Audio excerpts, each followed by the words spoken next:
കേൾക്കുന്ന വാക്കുകളുടെ പ്രയോഗങ്ങൾ അതിലാണ് വാസ്തവത്തിൽ നമ്മളെ ഒരു വിഷയത്തോട് അടുപ്പിക്കുകയോ അല്ലെങ്കിൽ അതിൽ നിന്ന് നമ്മളെ അകറ്റുകയോ അല്ലെങ്കിൽ ആ വിഷയത്തോടുള്ള സമീപനത്തിൽ ഏറ്റക്കുറച്ചിലുകൾ ഉണ്ടാക്കുകയോ ചെയ്യുന്നത്. ശരിയായ രൂപത്തിൽ നേരായ രൂപത്തിൽ ഒരു വാക്ക് ഉപയോഗിക്കുക എന്നുള്ളതാണ് നമ്മുടെ ആത്മാവോടുള്ള അടിസ്ഥാന കാര്യം. ചില വാക്കുകൾ ശൈലികളെല്ലാം നമ്മളെങ്ങനെ ഉപയോഗിക്കുന്നത് എന്നുള്ളത് പറയുന്നതിന് മുന്നോടിയായിട്ട്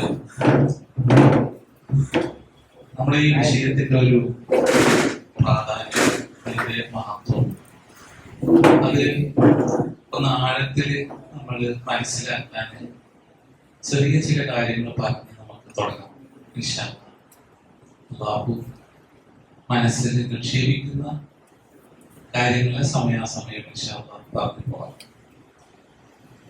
നമുക്കറിയാം, വിജ്ഞാനം, വിദ്യ, അറിവ് പൊതുവെ നമ്മൾ ഭൗതികമായിട്ട് അതിനോട് സമീപിക്കുന്നത് രണ്ടായി മനസ്സിലാക്കാൻ കഴിയും. ഒന്ന് നമ്മുടെ നേത്രം, നേത്രം കൊണ്ട് കണ്ട് മനസ്സിലാക്കി ഉൾക്കൊള്ളുന്ന ചില അറിവുകൾ. രണ്ടാമത്തേത് നമ്മുടെ നേത്രത്തിന് അന്യമായി നിൽക്കുന്ന വിഷയങ്ങളെ കുറിച്ചിട്ടുള്ള അറിവുകൾ. നമ്മെ സംബന്ധിച്ചിടത്തോളം നമ്മുടെ നേത്രം കൊണ്ട് കാണുന്ന വിഷയങ്ങളാവട്ടെ, നമ്മുടെ ഈ കാഴ്ചാ പരിധിക്കപ്പുറമുള്ള വിജ്ഞാന ലോകത്തെ കുറിച്ചുള്ള കാര്യങ്ങളാവട്ടെ, അതെല്ലാം നമ്മൾ പലരിൽ നിന്നും കേൾക്കുകയും അറിയുകയും പഠിക്കുകയും ചെയ്യുന്നവരാണ്. പലതും നമ്മുടെ കണ്ണുകൊണ്ട് നമുക്ക് നേരിട്ട് കാണാൻ കഴിയാത്തതാണ്. ഉദാഹരണമായിട്ട് ഇപ്പോൾ ഇവിടെ ഈ ഇരിക്കുന്ന ചെയറുകളെല്ലാം ബാക്ടീരിയകളെ കൊണ്ട് തിളച്ച് മറിയുന്നുണ്ട്. നമ്മൾ വെള്ളം കുടിക്കുന്നുണ്ട്. ഈ വെള്ളം നമ്മൾ ശുദ്ധ വെള്ളം എന്നാണ് പറയുക. മാഉൻ അദ്ബുൻ എന്ന് പറയില്ല അറബിയിൽ. മധുരമുള്ള വെള്ളം, ശുദ്ധ വെള്ളം. ഈ വെള്ളത്തിൽ നിറച്ച് ബാക്ടീരിയകളാണ് ഇതിലുള്ളത്. നമ്മളിതിനെ കാണുന്നതും അറിയുന്നതും അതിനപ്പുറം ഏറ്റവും നല്ല വെള്ളമായിട്ട്. നമ്മുടെ കണ്ണിനൊരു മൈക്രോസ്കോപ്പിന്റെ പവർ ഉണ്ടെന്ന് വിചാരിക്കുക. ഇത് കുടിക്കോ? ഇത് കുടിക്കൂല. അപ്പം നമുക്ക് ഇതിൽ തിളച്ചു മറിയുന്ന ബാക്ടീരിയ കണ്ടാൽ നമ്മൾ അതെല്ലാം മാറ്റി വെക്കും. ഇരിക്കുന്നതും പിടിക്കുന്നതും എല്ലാം തന്നെ നമുക്ക് അസ്വസ്ഥമായിരിക്കും. പഠിച്ചോളം നമ്മുടെ കണ്ണിന് എന്താക്കിയിട്ടുണ്ട്? സ്വസ്ഥമായൊരു ജീവിതത്തിന് ഇതിനപ്പുറമുള്ള ചില കാര്യങ്ങളെ അറിയാതിരിക്കാനുള്ള പരിധി നിർണയിച്ചിട്ടുണ്ട്. പരിമിതിക്കുള്ളിലാണ് നമ്മുടെ കാഴ്ചയും അറിവുകളുള്ളത്. നമ്മൾ ഈ കാണുന്ന ഒരു സ്വസ്ഥമായ ഒരവസ്ഥാവിശേഷമാണോ വാസ്തവത്തിലുള്ളത്? അല്ല. അത് നമ്മുടെ കണ്ണിന് അത്തരത്തിലുള്ളൊരു പവർ ഉണ്ടായാൽ നമുക്കപ്പോൾ ബോധ്യപ്പെടും, ഇല്ല, ഞാൻ ഈ കാണുന്ന ലോകമല്ല ഇത്. ഇപ്പോൾ സൂര്യന് ചുറ്റും പ്രദക്ഷിണം ചെയ്യുന്ന 8 ഗ്രഹങ്ങളെക്കുറിച്ച് നമ്മൾ പഠിക്കുന്നുണ്ട്. മുമ്പെല്ലാം നമ്മൾ പഠിച്ചത് 9 എന്നാണ്. ഇപ്പോഴേ എത്രയാണ്? 8 എന്നാണ്. അപ്പോൾ ആ 8 എന്നുള്ള ആൻസർ നൽകിയാൽ മാത്രമേ നമുക്ക് മാർക്ക് കിട്ടുള്ളൂ. ഒരു കുട്ടി പറഞ്ഞു, ഇല്ല, എൻ്റെ കാഴ്ചപ്പാടിൽ അത് 10 എന്ന് പറഞ്ഞു. പഠിപ്പിക്കുന്ന ടീച്ചറും കണ്ടിട്ടില്ല, ഞാനും കണ്ടിട്ടില്ല. അതിനാൽ എൻ്റെ അറിവിൽ അത് 10 എന്നൊരു കുട്ടി പറഞ്ഞിട്ട് ആൻസർ എഴുതി കഴിഞ്ഞാൽ ആ കുട്ടിക്ക് മാർക്ക് കൊടുക്കൂല. അപ്പം ആ ടീച്ചറിനൊരു ബോധ്യമുണ്ട്. 8 എന്ന് പഠിപ്പിക്കുന്നതിൽ ആ ടീച്ചറിനൊരു ബോധ്യമുണ്ട്. ആ ബോധ്യം എന്താണ്? നമ്മെ പോലുള്ള ചില ആളുകൾ ഈ ഗോളശാസ്ത്രം, ആസ്ട്രോണമി കൈകാര്യം ചെയ്യുന്ന ആളുകൾ അവർ കണ്ടുകൊണ്ട് ഈ വിഷയം പറഞ്ഞിട്ടുണ്ട് എന്നാണ് ടീച്ചറുടെ ബോധ്യം. ആ ബോധ്യമാണ് ഒരു ടീച്ചർ 8 എന്ന് പഠിപ്പിക്കാൻ ആ ടീച്ചർ പ്രേരിപ്പിക്കുന്നത്. കാരണം നമ്മൾ പഠിച്ച 9-ൽ 1 ഇപ്പം എവിടെ പോയി വിഷയമാണല്ലോ. അപ്പം ആ ടീച്ചറുടെ ഒരു വിശ്വാസം നോക്കിക്കാണെങ്കിൽ ഒരു ആസ്ട്രോണമി കൈകാര്യം ചെയ്യുന്ന ആളുകളിലുള്ളൊരു ടീച്ചറുടെ ഗാഢമായ വിശ്വാസം നോക്കിക്കാട്ടെ. കുട്ടികൾ ചോദിച്ചാൽ ടീച്ചർക്ക് ഒരു ഉത്തരേ പറയാനുള്ളൂ. ഈ ആളുകളിലും നമ്മോട് പറയുന്നുണ്ട് ഇപ്പം ആ ഒരു ഗ്രഹം എന്തായിട്ടുണ്ട്, ഔട്ടായി പോയിക്കണ്. അത്ര ടീച്ചർക്ക് പറയാനുള്ളൂ. കുട്ടിക്കും അത്രേ അറിയുള്ളൂ. മനുഷ്യ കുടുംബത്തിലെ ഭൂരിപക്ഷ ആളുകളും ഈ ചൊല്ലിപ്പടിക്കലാണ് നടന്നുകൊണ്ടിരിക്കുന്നത്. ഇത്ര ഇതാണ്. എന്നാൽ ഇത് 8 പറഞ്ഞു തരുന്ന ആളുകൾ അത് വിശ്വാസത്തിൻ്റെ ഊഹങ്ങളുടെ അടിസ്ഥാനത്തിലാണോ ഈ പ്രപഞ്ചത്തിൻ്റെ ചില രഹസ്യങ്ങളിലേക്ക്? ഇമാം ഷാറാബി പറയുന്നത് രഹസ്യമല്ല, രഹസ്യം ഇതൊന്നുമല്ല. അത് അള്ളാഹു കാണിച്ചു കൊടുക്കുന്ന മനുഷ്യനോട് മുമ്പേ പറഞ്ഞിട്ടുണ്ട്. അവൻ പഠിച്ചു കഴിഞ്ഞാൽ ഇതെല്ലാം കാണിച്ചു കൊടുക്കുന്ന അള്ളാഹു പറഞ്ഞിട്ടുണ്ട്. വലാ യുഹീതൂന ബിശൈഇൻ മിൻ ഇൽമിഹി ഇല്ലാ ബിമാ ശാ. അള്ളാഹു അത് കാണിച്ചു കൊടുക്കും. അപ്പം അത് ഗൈബിയായ കാര്യമല്ല എന്നാ ഈ ആയത്തിനെ വിശദീകരിച്ചുകൊണ്ട് മുഫസ്സിരീങ്ങൾ പറയുന്നു. കാരണം ഇഖ്റഅ ബിസ്മി റബ്ബിക്കല്ലദീ ഖലഖ് ഖലഖൽ ഇൻസാന മിൻ അലഖ് ഇഖ്റഅ വറബ്ബുക്കൽ അക്രം അല്ലദീ അല്ലമ ബിൽ ഖലം അല്ലമൽ ഇൻസാന മാ ലം യഅലം. പേന പിടിച്ചാൽ മതി.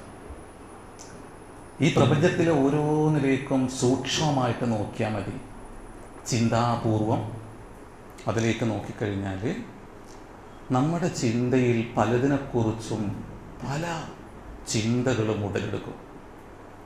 അപ്പോൾ കുറേ മനുഷ്യർ അവരിങ്ങനെ പേന പിടിച്ച് പ്രപഞ്ചത്തിലേക്ക് നോക്കുന്നു, പലതിലേക്ക് നോക്കുന്നു. അവൻ്റെ ചിന്തയിൽ ഉരുത്തിരിയുന്ന ചിന്തകളെ അയാളുടെ മുമ്പിലുള്ള കടലാസിലേക്ക് പകർത്തുന്നു. അതിലും വേറിട്ട വ്യത്യസ്ത വിജ്ഞാന ശാഖകളായി രൂപപ്പെടുന്നു. അപ്പം ജ്ഞാനം ഏകമാണ്, അത് പ്രാപഞ്ചികമാണ്. മനുഷ്യൻ ഈ പ്രപഞ്ചത്തിലേക്ക് നോക്കിയാൽ മതി, അള്ളാഹു പഠിപ്പിച്ചു തരും. നിങ്ങൾ അള്ളാഹു പഠിപ്പിക്കും.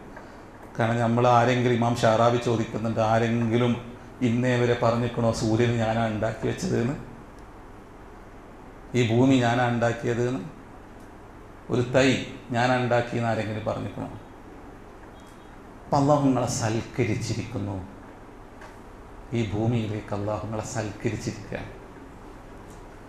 അദ്ദേഹം മനോഹരമായിട്ട് അതിനൊരു ഉപമ പറയുന്നുണ്ട്. നിങ്ങളെ വീട്ടിലേക്ക് ഒരു പ്രധാനപ്പെട്ട ഒരു അതിഥി വന്നാൽ എന്തൊക്കെയാണ് അയാൾക്ക് നമ്മൾ ഒരുക്കുക? അതുവരെ ശിഥിലമായി കിടന്ന റൂമുകളെല്ലാം വളരെ വൃത്തിയാക്കി അതിനെ മനോഹരമാക്കി കുറേ വിഭവങ്ങളെല്ലാം ഉണ്ടാക്കി അയാൾക്ക് നൽകും. ഒരു അതിഥിയെ എങ്ങനെയാണ് നമ്മൾ ആദരിക്കുന്നതും സൽക്കരിക്കുന്നതും? മനുഷ്യൻ ആരാണ്? അള്ളാഹു ആദരിച്ചവനാണ്, അള്ളാഹു ബഹുമാനിച്ചവനാണ്. വലഖദ് കറംനാ ബനീ ആദം. അപ്പം ഇക്റാം ചെയ്യാന്ന് നമ്മൾ അറിയില്ലേ? എങ്ങനെ ഇക്റാം ചെയ്യൽ അല്ലേ? റസൂലുള്ളാഹിയുടെ ഹദീസിൽ പറയുന്നില്ലേ, നിങ്ങൾ പിന്നെ അയൽക്കാരനെ നിങ്ങൾ എന്താക്കണം? നിങ്ങൾ ആദരിക്കണം, ഇക്റാം ചെയ്യണം. അപ്പം അള്ളാഹു മനുഷ്യനെ ആദരിച്ചു. വലഖദ് കറംനാ ബനീ ആദമ വഹമൽനാഹും ഫിൽ ബർരി വൽ ബഹരി വറസഖ്നാഹും മിനത് ത്വയ്യിബാത്തി. ആദരവിൻ്റെ വ്യത്യസ്തങ്ങളായ രൂപങ്ങളെ അള്ളാഹു പരിചയപ്പെടുത്തുക. അവന് നാം വിശിഷ്ട വിഭവങ്ങൾ നൽകി. തന്നെയുമല്ല വഫളൽനാഹും അലാ കസീരിൻ മിമ്മൻ ഖലഖ്നാ തഫ്ളീല. ഈ പ്രപഞ്ചത്തിൽ പ്രപഞ്ചനാഥൻ സൃഷ്ടിച്ചു വച്ചിരിക്കുന്ന സൃഷ്ടിജാലങ്ങളെക്കാളും ശ്രേഷ്ഠമായ സ്ഥാനം മനുഷ്യൻ അള്ളാഹു നൽകി. അപ്പോൾ മനുഷ്യന് അള്ളാഹു എല്ലാം ഒരുക്കി അവനെ സൽക്കരിച്ചിരിക്കുകയാണ്. അവൻ്റെ ചിന്തക്ക് വേണ്ടുന്ന ഭക്ഷണങ്ങൾ, അവൻ്റെ ശരീരത്തിൻ്റെ വളർച്ചയ്ക്ക് വേണ്ടുന്ന ഉതകുന്ന ഭക്ഷ്യവസ്തുക്കൾ എല്ലാം ഈ പ്രപഞ്ചത്തിൽ അള്ളാഹു വെച്ചിരിക്കുകയാണ്. അതിൽ നമ്മുടെ ദൃഷ്ടിക്ക് കാണാൻ കഴിയാത്ത ചിലതിനെ മനുഷ്യൻ തന്നെ അവൻ്റെ കണ്ണിൻ്റെ പരിധിയെ വെട്ടിമാറ്റി അതിലേക്ക് എത്തി നോക്കാൻ പ്രാപ്തമായ സംവിധാനങ്ങൾ ഉണ്ടാക്കുകയാണ്. അപ്പോൾ ഒരു ടെലസ്കോപ്പിലൂടെ മനുഷ്യൻ എന്താക്കുകയാണ്? വാനലോകത്തേക്ക് നോക്കിയിട്ട് വാനലോകത്തിലുള്ള അത്ഭുതങ്ങളെക്കുറിച്ച് നമ്മളോട് പറയാം. ആ പറയുന്ന ഒന്നിലുള്ള ഈമാൻ്റെ അടിസ്ഥാനത്തിലാണ് ഒരു ടീച്ചർ ഇതെല്ലാം കുട്ടികളെ പഠിപ്പിക്കുന്നത്. ഇതെന്തിനാ അപ്പം നമ്മളിപ്പോൾ പറഞ്ഞത് ഇങ്ങനെ? അപ്പോൾ നമ്മളിത് ചിന്തിക്കേണ്ട ഒരു വിഷയം പറയാനാണ്. അതായത് മനുഷ്യൻ അവൻ്റെ ദൃഷ്ടിപരിധിയെ വെട്ടിമാറ്റാൻ ഇത്തരത്തിലുള്ള സംവിധാനങ്ങൾ നിർമ്മിക്കുകയും അതിലൂടെ ഈ പ്രപഞ്ചത്തിൻ്റെ അഗാധതയിലേക്ക് എത്തി നോക്കി ഭൂരിപക്ഷ മനുഷ്യരോട് അവർ കണ്ട ചില യാഥാർത്ഥ്യങ്ങളെ, വസ്തുതകളെ അവർ ബോധ്യപ്പെടുത്തി കൊടുക്കുകയാണ്. അപ്പോൾ ഇത്തരത്തിലുള്ള സംവിധാനങ്ങളെക്കാളും അതിബലിഷ്ഠമായ കാഴ്ചാശക്തി തന്നെ ചില മനുഷ്യർക്ക് അള്ളാഹു അങ്ങ് നൽകിയെന്ന് വിചാരിക്കുക. ഓൻ്റെ ലോകം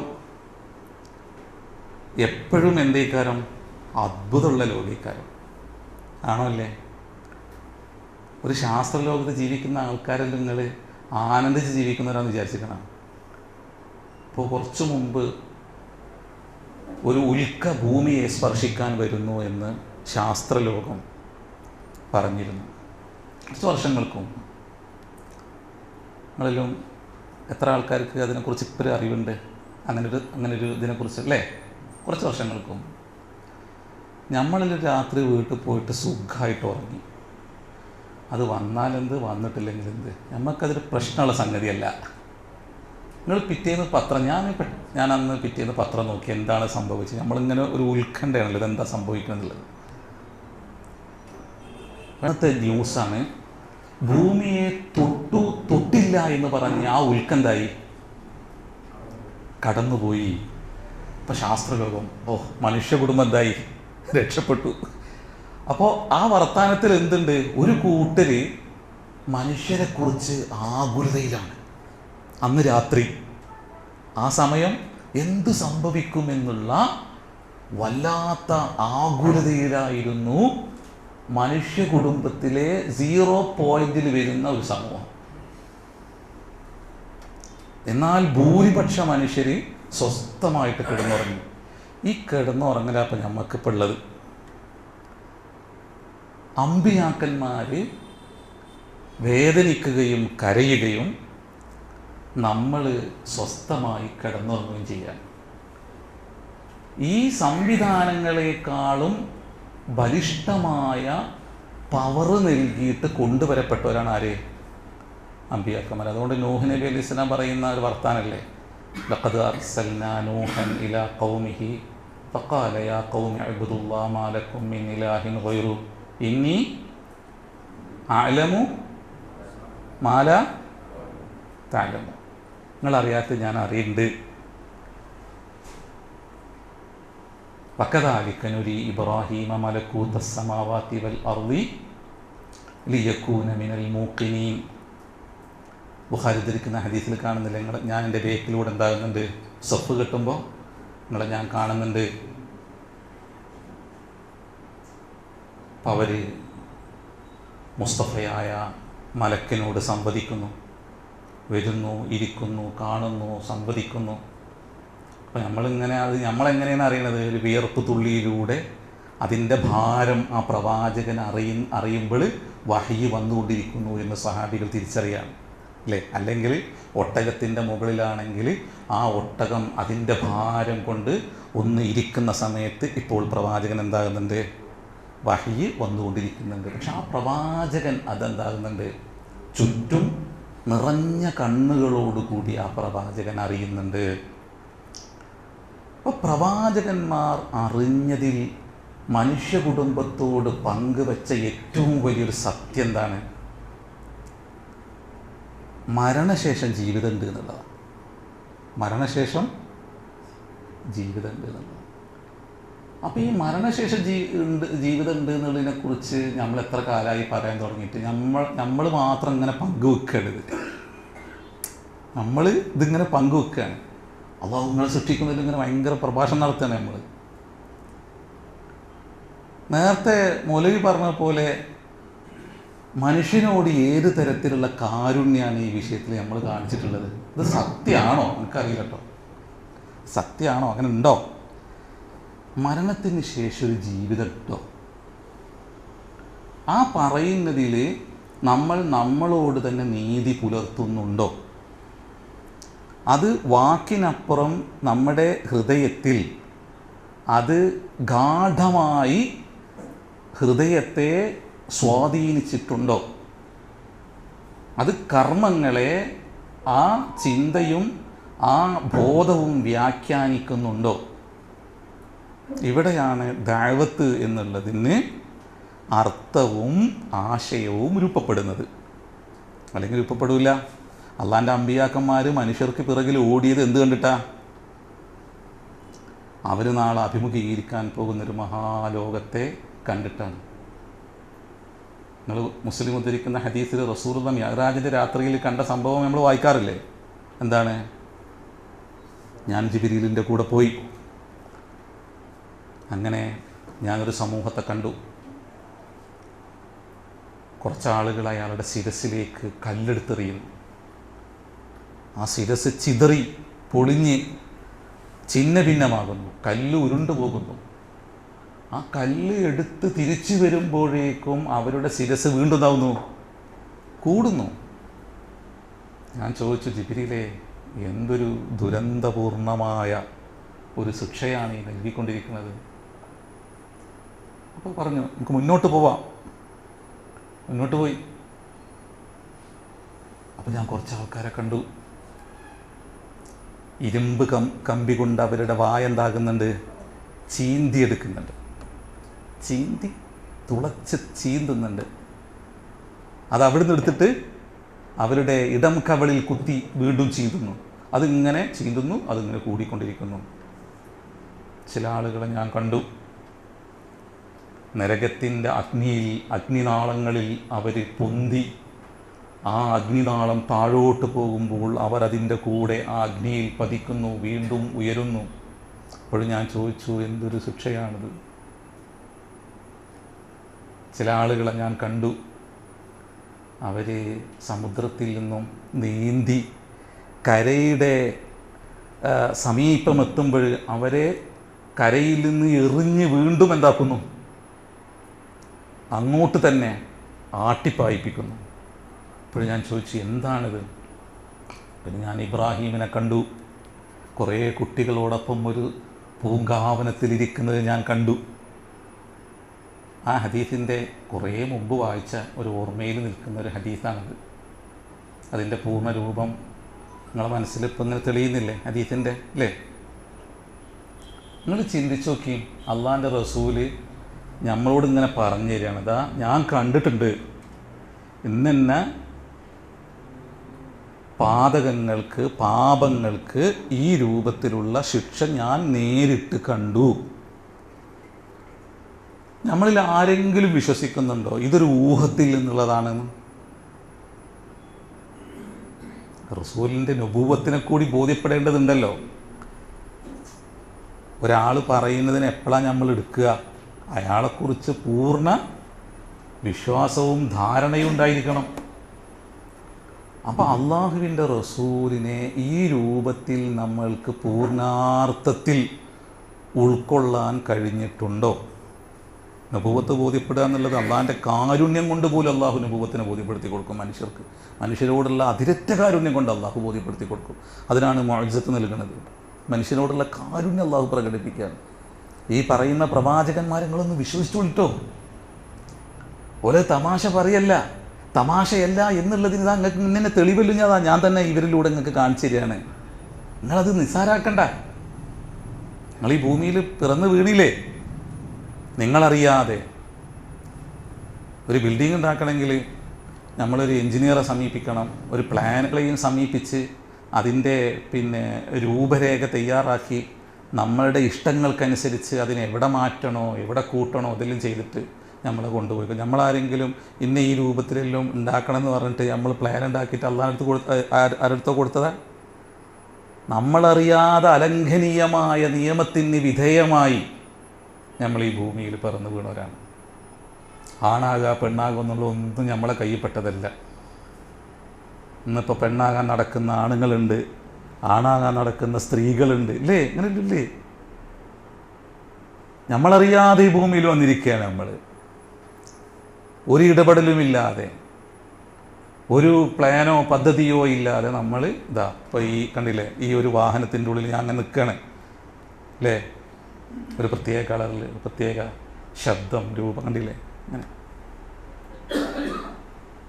അപ്പം ഇതിങ്ങനെ വെറുതെ കണ്ട് വന്നതാണ്, ഇത് ഉണ്ടായതാണ്. ഇനി ഇതിനെ നശിപ്പിക്കാൻ പറ്റൂല, ഇതിനെ നശിപ്പിക്കാൻ പറ്റൂല, ഇതിന് ഉണ്ടാകും. ആ ഉണ്ടാകുന്ന ഒന്ന് എങ്ങനെയാണ് എന്ന് പഠിപ്പിച്ചു കൊടുത്ത് പോയതാണ് അമ്പിയാക്കന്മാർ. അത് ഏതെങ്കിലും ജാതിയുടെയോ മതത്തിൻ്റെയോ മറ്റേതെങ്കിലും ഊഹങ്ങളുടെയോ അടിസ്ഥാനത്തിൽ മനുഷ്യ കുടുംബത്തോട് സംവദിച്ചതല്ല.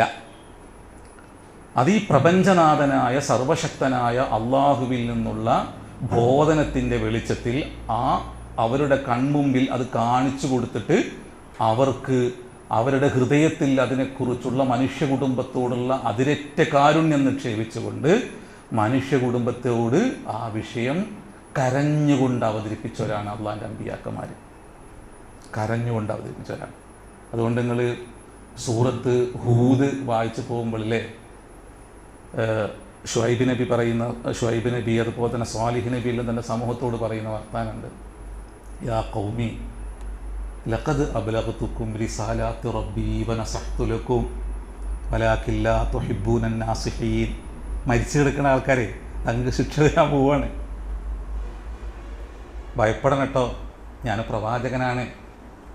അത് കേൾക്കാതെ ആ പ്രവാചകന്മാരോട് നിഷേധഭാവം പുലർത്തിയ, ധിക്കാരം പുലർത്തിയ ഒരു ജനതയ്ക്ക് മുകളിൽ അള്ളാഹു അവൻ്റെ നിയമ നടപടി സ്വീകരിച്ച് ആ ജനതയെ അള്ളാഹു നിഷ്കാസനം ചെയ്ത് വീണ് കിടക്കുന്ന മരത്തടികളെപ്പോലെ അവരിങ്ങനെ മലർന്നു കിടക്കുമ്പോൾ തിരിച്ചു വന്നിട്ട് ആ ജനതയോട് ആ പ്രവാചകൻ്റെ ഉള്ളിൽ നിറഞ്ഞു നിന്ന അതിരറ്റ കാരുണ്യത്തെ വീണ്ടും എടുത്തു പറയുന്നത് അള്ളാഹുവിൻ്റെ റസൂലിനെ കേൾപ്പിക്കുകയാണ്, മുഹമ്മദ് റസൂലുള്ളാഹിനെ കേൾപ്പിക്കുകയാണ്. അങ്ങനെ പറഞ്ഞു.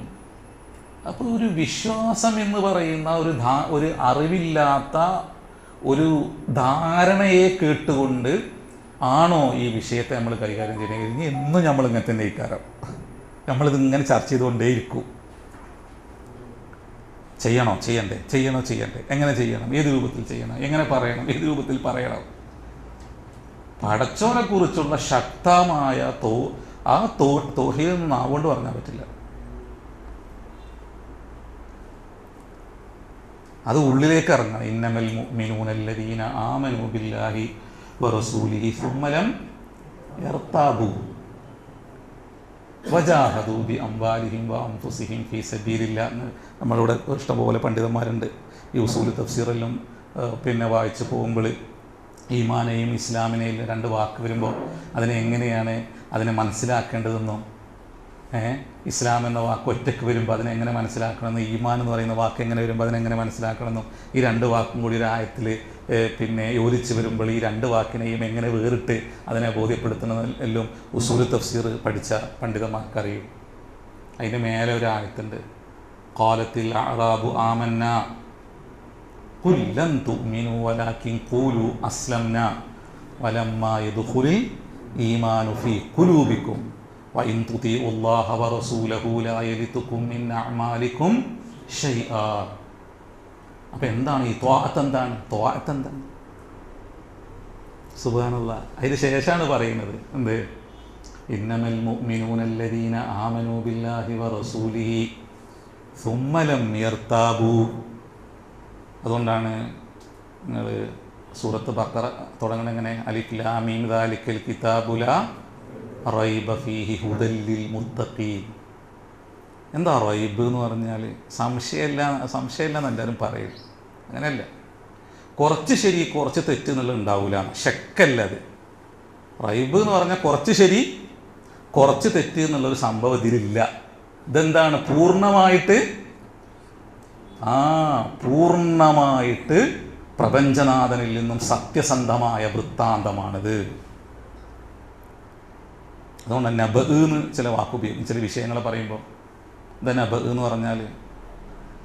നബ എന്ന് പറഞ്ഞാൽ ഒരു അറബി ഭാഷയിൽ നിപുണനായ ഒരു മുഫസ്സിർ പറയും, നബ എന്ന് പറഞ്ഞാൽ അമ്രുൻ യജിബുൽ ഇൽത്തിഫാത്തു ഇലൈഹി. ഇതൊരു വല്ലാത്തൊരു കാര്യമാണ്, ശ്രദ്ധാപൂർവം അതിലേക്ക് ചിന്ത കൊണ്ടുപോകേണ്ടതുണ്ട് എന്നാണ് അതിന് ഒരു അറബി മുഫസ്സിർ അർത്ഥം നൽകൽ. അങ്ങനെയാണ് ആ വാക്ക്. അപ്പോൾ അമ്പിയാക്കന്മാർ നമ്മളെ പഠിപ്പിക്കുന്ന ഈ സംഗതികളുണ്ടല്ലോ, ഇതിന് നമ്മൾ വിജ്ഞാനഞ്ഞ് ആ വിഷയത്തിലേക്ക് വരാം. ഏത്? നമ്മൾ വാക്ക് ഉപയോഗിക്കുമ്പോൾ ആ വാക്ക് ഏതർത്ഥത്തിൽ എങ്ങനെ നമ്മൾ അതിനോട് സമീപിക്കുന്നു, ഉപയോഗിക്കുന്നു എന്നതിനെ അടിസ്ഥാനമാക്കിയാണ് നമ്മുടെ ആത്മാവ് ഉണരുന്നത്, നമ്മൾ ഉണരുന്നത്, നമ്മുടെ ചിന്തയുണരുന്നത്, നമ്മുടെ കർമ്മതലം അത് വിപുലമാകുന്നത്. അപ്പോൾ നമ്മൾ ഇപ്പോൾ നേരത്തെ മൗലവി പറഞ്ഞു, ഞങ്ങൾ ഇങ്ങനെ പരസ്പരം തുറന്ന് പറഞ്ഞുകൊണ്ട് ചിലപ്പോൾ മൗലവിക്ക് വിചാരിക്കും ഈ നദി പിന്നെ ഞാൻ പറഞ്ഞതിനെ എന്താ ഇപ്പോൾ ഈ കാട്ടിക്കുട്ടിയത്. ഇപ്പോൾ ദഅവത്ത് എന്ന് പറഞ്ഞില്ലേ, നമ്മൾ എന്തെല്ലാം വാക്കുകൾ ഉപയോഗിക്കുക? ദഅവത്ത്, തബ്ലീഗ്, ഇസ്ലാഹ്, ഷിർക്ക്, കുഫ്ർ, തൗഹീദ്, സ്വലാത്ത്, സകാത്ത്, സൗം, ഇങ്ങനെയുള്ള കുറേ അറബിയിൽ വാക്ക് ഉപയോഗിക്കണില്ലേ? സ്വലാത്ത് എന്ന് കേട്ട് കഴിഞ്ഞാൽ നമ്മളെ മനസ്സിലേക്ക് വേഗം വരുന്നത് എന്താ അല്ലേ? അതിൻ്റെ ഭാഷാർത്ഥമാണോ വരുന്നത്? അല്ല, അതിൻ്റെ ഒരു ശറഈയായ മാനാണ് നമ്മളെ മനസ്സിലേക്ക് വരുന്നത് അല്ലേ?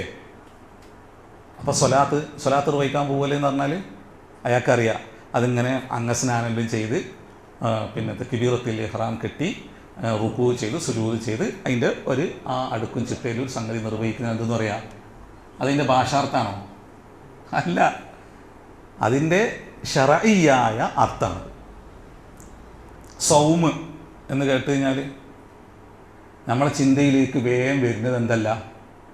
അതിൻ്റെ ഭാഷാർത്ഥം ശറഈയായ അതിൻ്റെ അർത്ഥമാണ് വരിക. അതിൻ്റെ കർമ്മതലത്തെക്കുറിച്ചുള്ളൊരു ബോധം നമ്മളിലുണ്ടാകും. സക്കാത്ത് പറഞ്ഞാലോ ഇത് ഭാഷയിൽ ഉപയോഗിക്കുന്നൊരു വാക്കാണ്, പക്ഷേ അതിനെന്തുണ്ട്? അതുകൊണ്ട് അറബി ഭാഷ എന്ന് പറഞ്ഞാൽ ഒരു വൈപുല്യമായൊരു ഭാഷയാണത്. അതിന് ലുഗത്തൻ വ ഇസ്തിലാഹൻ വ ഷറഅൻ എന്നെല്ലാം പണ്ഡിതന്മാർ ഖുർആൻ ഉപയോഗിച്ച വാക്കുകൾക്ക് ഇങ്ങനെയുള്ള അർത്ഥം പറഞ്ഞു പോകും. ലുഗത്തൻ മഅനാഹു ഫിൽ ലുഗത്തി, മഅനാഹു ഫിൽ ഇസ്തിലാഹി, മഅനാഹു ഫിൽ ഷറഇ എന്നെല്ലാം പറയും. ഇസ്തിലാഹ് എന്ന് പറഞ്ഞാൽ ഒരു വാക്കിനെ ആ ഒരു വിഷയം കൈകാര്യം ചെയ്യുന്ന പണ്ഡിതനെ അയാൾ അതിനെ കാണുന്നൊരു കാഴ്ച. എന്നാൽ ശറഈയായിട്ട് അതിൻ്റെ മാനുണ്ടാവും. ഞാൻ പറഞ്ഞു തരുന്നത് ഇപ്പോൾ ഖുർആൻ ഉപയോഗിച്ച ദഅവത്ത് എന്നുള്ളതിൻ്റെ ശറഈയായ അർത്ഥം. നമ്മൾ എല്ലാത്തിനും കൊണ്ടുപോയിട്ട് ഈ വാക്ക് ചേർത്ത് വെക്കും, എല്ലാ പ്രവർത്തനത്തിനും ചേർത്ത് വെക്കും. ഭാഷാപരമായിട്ട് ഓർപ്പിക്കാൻ, പക്ഷേ ശറഈയായ അതിൻ്റെ അർത്ഥം നമ്മൾ മറക്കുകയും ഭാഷാപരമായ അർത്ഥം കൊണ്ട് മാത്രം അതിനെ നമ്മൾ ഉപയോഗിക്കുകയും ചെയ്തത് കൊണ്ട് തന്നെ ഈ പ്രവർത്തനത്തിൻ്റെ ശരിയായ ഒരു മർമ്മം തിരിച്ചറിഞ്ഞ് ആ വാക്കിനോട് സമീപിക്കാൻ നമുക്ക് കഴിയാതെ പോയിട്ടുണ്ട്. ഞാൻ പറഞ്ഞ തെറ്റാണെങ്കിൽ നിങ്ങൾ എന്നോട് പറയാം, അങ്ങനെ ഇല്ലയെന്ന് പറയട്ടോ. തബ്ലീഗ്, നമുക്ക് തബ്ലീഗന്മാർക്ക് നമ്മൾ പറയാം. തബ്ലീഗ് എന്ന് പറഞ്ഞാൽ അത് വല്ലാത്തൊരു വാക്കല്ലേ ഖുർആൻ ഉപയോഗിക്കണേ. യാ അയ്യുഹൻ നബിയ്യു ബല്ലിഗ് മാ ഉൻസില ഇലൈക മിർ റബ്ബിക ഫഇൻ ലം തഫഅൽ ഫമാ ബല്ലഗ്ത റിസാലതഹു വല്ലാഹു യഅസിമുക മിനൻ നാസ്. ആ നബിയോടുള്ള കൽപ്പന അതാണ് നമ്മൾ നേരത്തെ പറഞ്ഞു. ഉസൂൽ തഫ്സീറിൽ വായിക്കുന്ന ആൾക്കാർക്ക് അറിയാം, അത് റസൂലിൽ മാത്രം നിക്ഷിപ്തമായി നിൽക്കുന്നതാണോ? അല്ല. യാ അയ്യുഹർ റസൂൽ ബല്ലിഗ് മാ ഉൻസില, തബ്ലീഗ് ചെയ്യണം. അങ്ങയിലേക്ക് നാം ഈ ഇറക്കിത്തരുന്ന ഒന്ന് അത് മനുഷ്യൻ്റെ ജീവിതഗന്ധിയായ ചിന്തകളും ജീവിതവുമാണ്, ആശയമാണ് നബിയെ. അതാർക്ക് നൽകാനാണ് പറയുന്നത്? പടച്ചോന് പടച്ച സൃഷ്ടികൾക്ക് പങ്കുവെക്കാൻ, അവരുടെ കണ്ണിന് അല്ലെങ്കിൽ അവരുടെ ചിന്തകൾക്ക് അപ്പുറം നിൽക്കുന്ന കുറേ ചിന്തകൾ ഇതാ അങ്ങയിലേക്ക് നാം നൽകുന്നു. അങ്ങയുടെ ദൃഷ്ടിക്ക് നാം ഇത്തരത്തിലുള്ള വിഷയങ്ങളെ കാണാനുള്ള അവസരങ്ങളിൽ നൽകിയിട്ടുണ്ട് നബിയെ. അതിനാൽ ആ അതിൻ്റെ പൂർണ്ണാർത്ഥത്തിലുള്ള വികാരം ഉൾക്കൊണ്ട് എൻ്റെ ദാസന്മാർക്ക് നബിയെ അങ്ങ് എത്തിച്ചു കൊടുക്കണം. യാ അയ്യുഹർ റസൂല് ബല്ലിഗ് മാ ഉൻസില ഇലൈക മിർ റബ്ബിക. അപ്പോൾ തബ്ലീഗ് എന്ന് പറഞ്ഞാൽ എന്താ?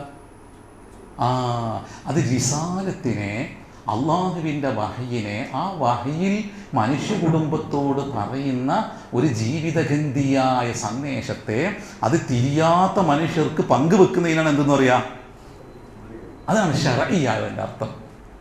ദഅവത്ത് പറഞ്ഞാലോ, ആ പറഞ്ഞു കഴിഞ്ഞിട്ട് നിങ്ങളിത് പൂർണ്ണമായിട്ട് കീഴ്പ്പെട്ട് ജീവിക്കണം കേട്ടോ, ഇല്ലെങ്കിൽ എന്തുണ്ട്?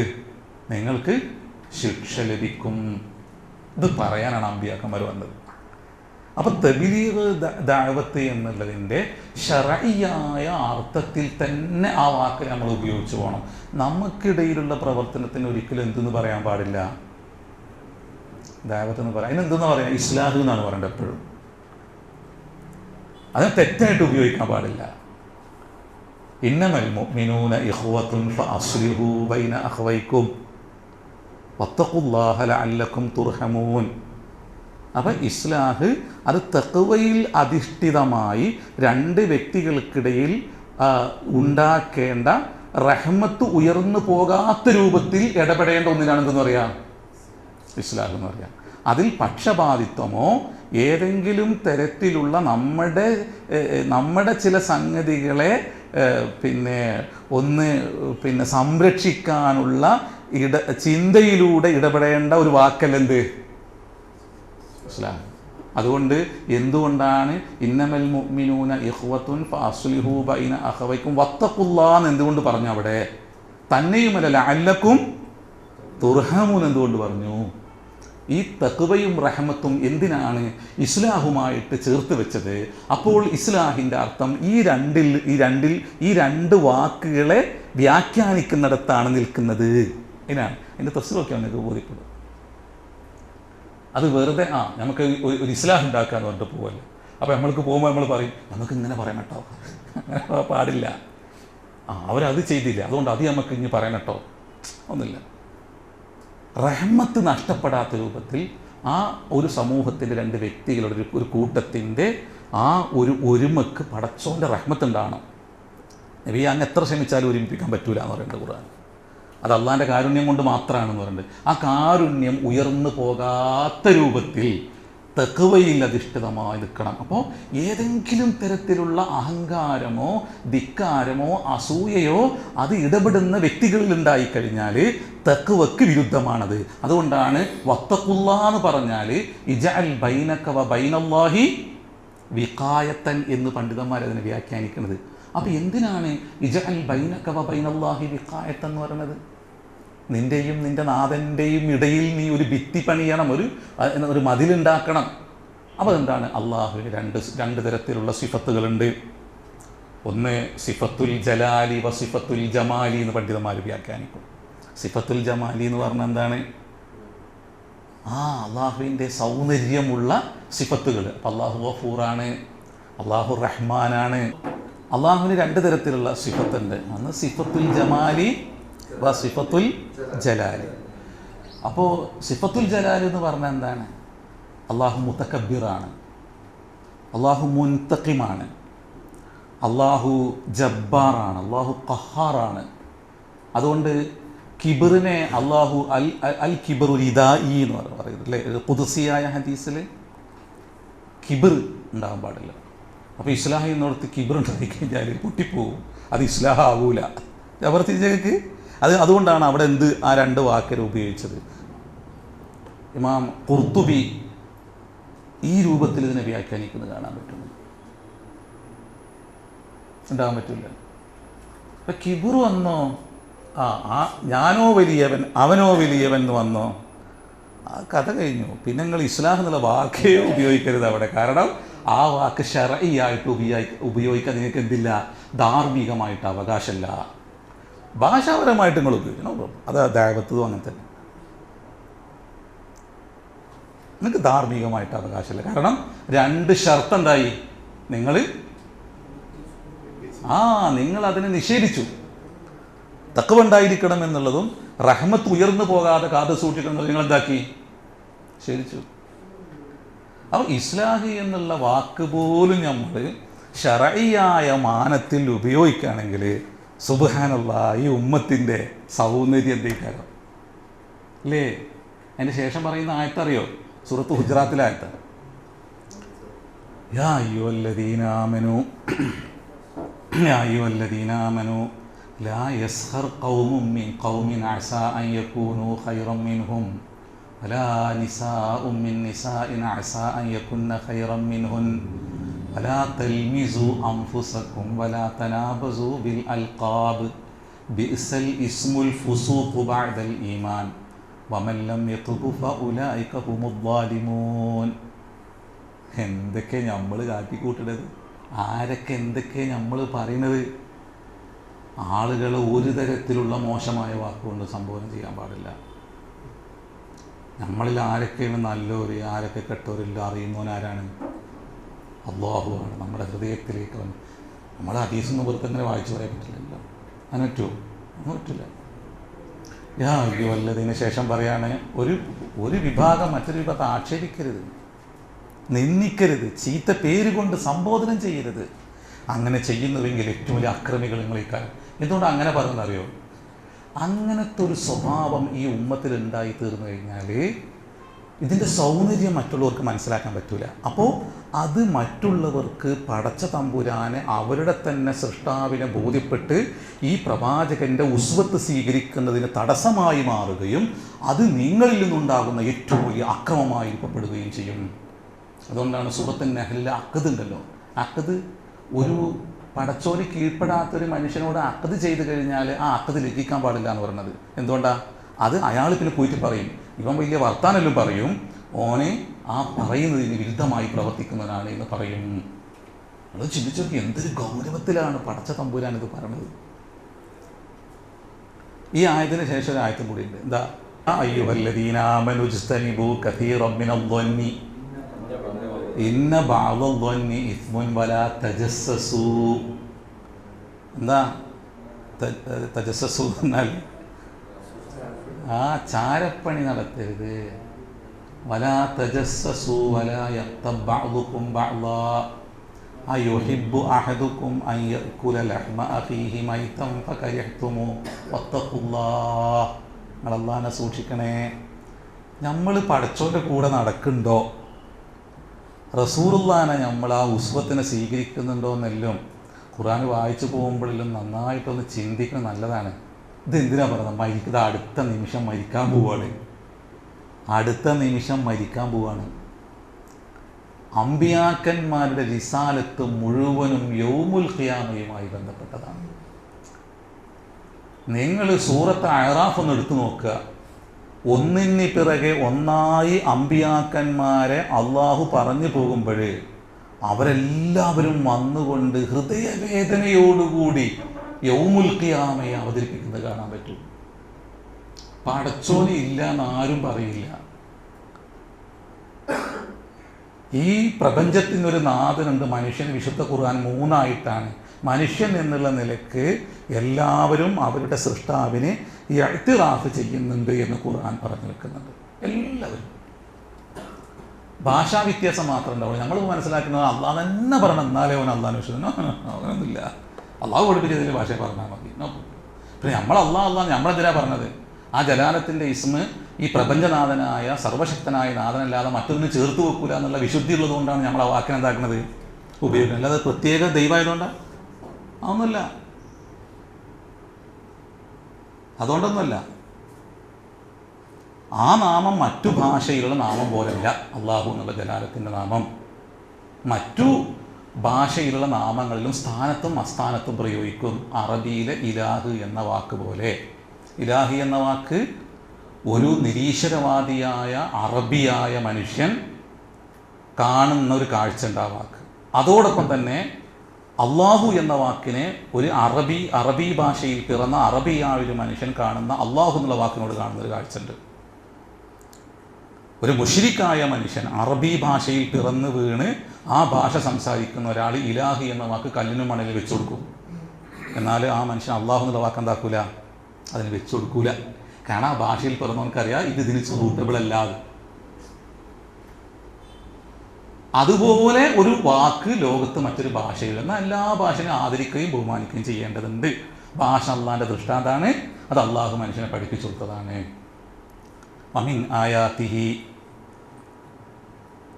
ആയാതിഹി ഖൽഖുസ് സമാവാതി വൽ അർദി വഖ്തിലാഫു അൽസിനതികും വ അൽവാനികും ഇന്ന ഫീ ദാലിക ലആയാതിൽ ലിൽ ആലിമീൻ. ആകാശഭൂമികളുടെ സൃഷ്ടിപ്പ്, ഭാഷയിലും നിറത്തിലുമുള്ള വൈജാത്യങ്ങൾ, ഇതിലെല്ലാം എന്തുണ്ട്? അഗാധജ്ഞാനികൾക്ക് ദൃഷ്ടാന്തമുണ്ട്. അപ്പോൾ ഭാഷനെ നമ്മൾ എന്താക്കാൻ പാടില്ല, പുച്ഛിക്കാനോ അതിനെ നിന്ദിക്കാനോ ഒന്നും പോകാൻ പാടില്ല. എല്ലാ ഭാഷയിലുള്ളതിലും അള്ളാഹു എന്താക്കും, അള്ളാഹിനെ വിളിക്കാൻ, അള്ളാഹിനെ പരിചയപ്പെടാൻ വാക്ക് അള്ളാഹു പഠിപ്പിച്ചിട്ടുണ്ടാവും.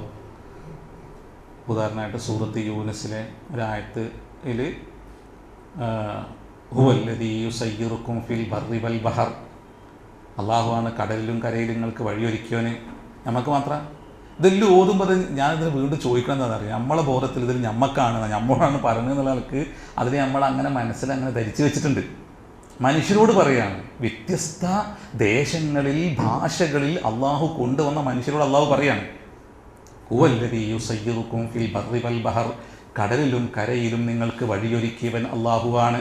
ഹത്താ ഇദാ കുൻതും ഫിൽ ഫുൽകി വജറൈന ബിഹിം ബിരീഹിൻ ത്വയ്യിബ, അങ്ങനെ നിങ്ങൾ സമുദ്രത്തിൽ നല്ല ഇളം കാറ്റടിച്ച് വീശുമ്പോൾ നിങ്ങളിങ്ങനെ യാത്ര ചെയ്യാണ്. അപ്പോൾ ഫരിഹൂ ബിഹാ, സന്തോഷത്തോടു കൂടി യാത്ര ചെയ്യും. ജാഅത്ഹാ റീഹുൻ ആസിഫുൻ, പെടുന്നനെ കൊടുങ്കാറ്റ് വന്നു. വജാഅഹുമുൽ മൗജു മിൻ കുല്ലി മക്കാനിൻ, നാനാഭാഗങ്ങളിൽ നിന്നും തിരമാലകൾ അതിനെ പൊതിഞ്ഞു. അപ്പോൾ മനുഷ്യരെ നിങ്ങൾ ആരെ വിളിക്കുക? ദഅവുല്ലാഹ മുഖ്ലിസീന ലഹുദ്ദീൻ, പടച്ചോന് പൂർണ്ണാർത്ഥത്തിൽ കീഴ്പ്പെട്ട് നിങ്ങൾ അള്ളാഹിനെ മാത്രം വിളിക്കും. അപ്പോൾ അള്ളാഹിനെ മാത്രം വിളിക്കുന്ന ഒരു ഷിപ്പിൽ അള്ളാഹെന്ന് വിളിക്കുന്നവർ മാത്രം ഉണ്ടാവുന്ന, ആ നാമം ഉരുവിടുന്നവർ മാത്രം ഉണ്ടാവുന്നതിൻ്റെ അർത്ഥം അല്ല, എല്ലാ ഭാഷക്കാരും ഉണ്ടാവും. നിങ്ങൾ പടച്ചോനെ വിളിക്കും എന്ന് പറയുന്നത് ആ ഷിപ്പിലുള്ള എല്ലാവരും അള്ളാഹു എന്ന് വിളിക്കുന്ന അർത്ഥത്തിലാണോ?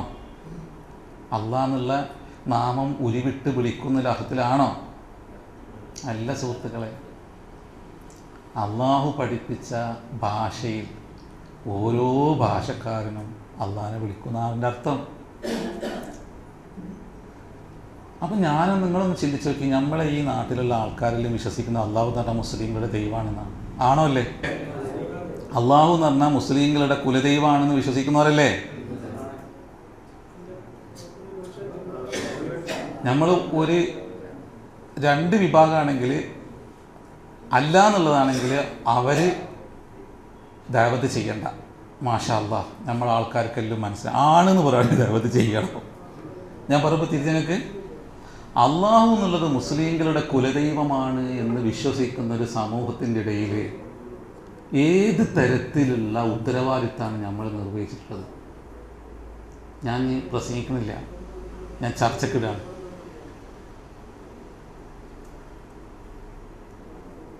അള്ളാഹു മുസ്ലിങ്ങളുടെ കുലദൈവമാണെന്ന് വിശ്വസിക്കുന്നു. ആണോ അല്ലേ? 100% ഒരു സംശയമില്ല, ഒരു സംശയമില്ല. അതുകൊണ്ടാണ് ബാങ്ക് ഇപ്പോൾ നിരോധിക്കണം എന്നല്ലവർ പറഞ്ഞത്. കാരണം ഇവരുടെ ദൈവം മാത്രമാണ് സത്യം എന്നിവർ പറയുന്നു. ബില്ല് പാസ്സാക്കാൻ പോവാന്നാണ് കേട്ടത്. ബാക്കിയുള്ളവരുടെ ദൈവങ്ങളെല്ലാം മോശമാണെന്നവർ പറയുന്നു. അത് അറബി പേരുള്ള കുറേ ജാഹിലീങ്ങൾ വന്നിരുന്നിട്ട് പിന്നെ ഈ വൈകുന്നേരത്തെ ചാനൽ ചർച്ചകൾ ഇപ്പോൾ പറഞ്ഞു തുടങ്ങിയിട്ടുണ്ട്. അറബി പേരാണ്, പേര് കേട്ടാൽ ഭയങ്കര പേരാണ്. എന്താ പേര്? മുഹമ്മദ് ലിയാഖത്ത്. അപ്പോൾ മറ്റുള്ളവർ വിശ്വസിക്കുന്നത് ഇവർക്ക് ഇതിനെക്കുറിച്ച് എനിക്ക് നല്ല അറിവുണ്ട് എന്നാണ്. ഇവനക്ക് പോകാൻ പറയാണ്, നിങ്ങൾ കേൾക്കണില്ലേ, ഇവരെ ദൈവം മാത്രമാണ് വലുത് എന്നവർ പറയുന്നു. ഇതെല്ലാം ഒരു ബഹുസ്വര സമൂഹത്തിൽ പറ്റുമോ? അത് കേൾക്കുമ്പോൾ ഓനക്കും ഇങ്ങനെ തോന്നും, ഓൻ പാവാണ്, നമുക്ക് ആ ഭാഷനെ കുറിച്ച് അറിയില്ല. അതെ.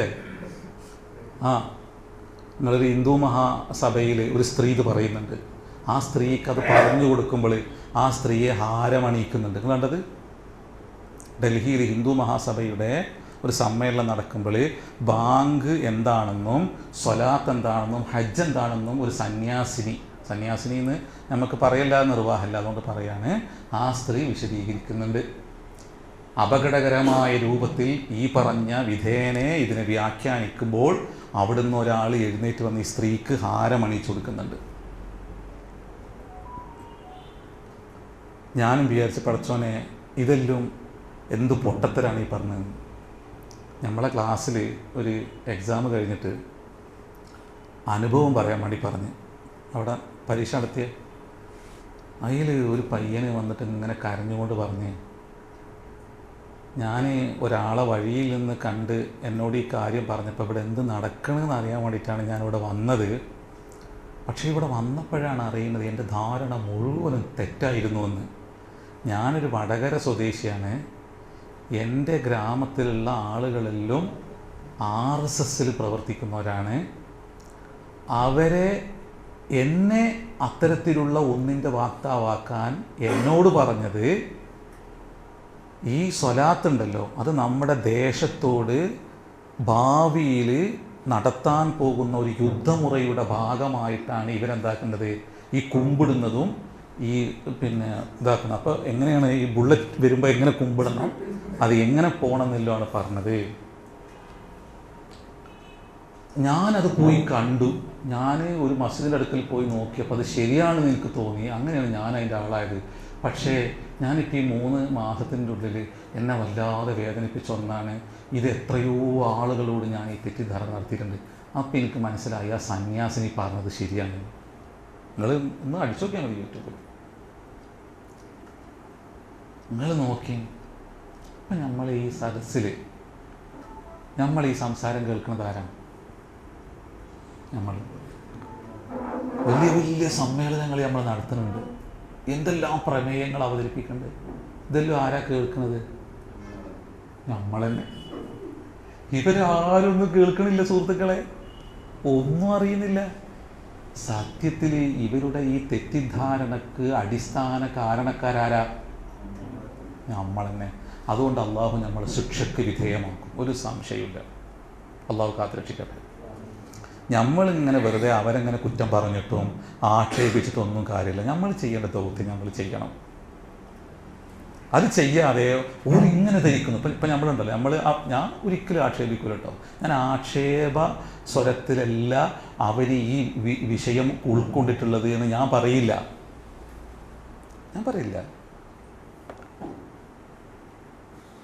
നമ്മൾ എത്ര സ്ഥലങ്ങളിൽ മസ്ജിദ് നിർമ്മിച്ചിട്ടുണ്ട്, എത്ര സ്ഥലങ്ങളിൽ. ആ മസ്ജിദിൻ്റെ ഉദ്ഘാടന സമയത്ത് ഇവിടെ ബാങ്ക് കൊടുക്കൂട്ടോ, ഇതിൻ്റെ അർത്ഥം ഇതാണ് കേട്ടോ എന്ന് ആ പരിസരവാസികൾ ബോധ്യപ്പെടുത്തിയിട്ടുണ്ടോ? നമ്മൾ ഇല്ല സുഹൃത്തുക്കളെ. നമ്മൾ എന്തിനാണ് ആ പാവപ്പെട്ട സമൂഹത്തെ എന്തിനാണ് ആക്ഷേപിക്കുന്നത്? കാരണം അവർ ചില ആളുകളെ കേൾക്കുന്നുണ്ട്.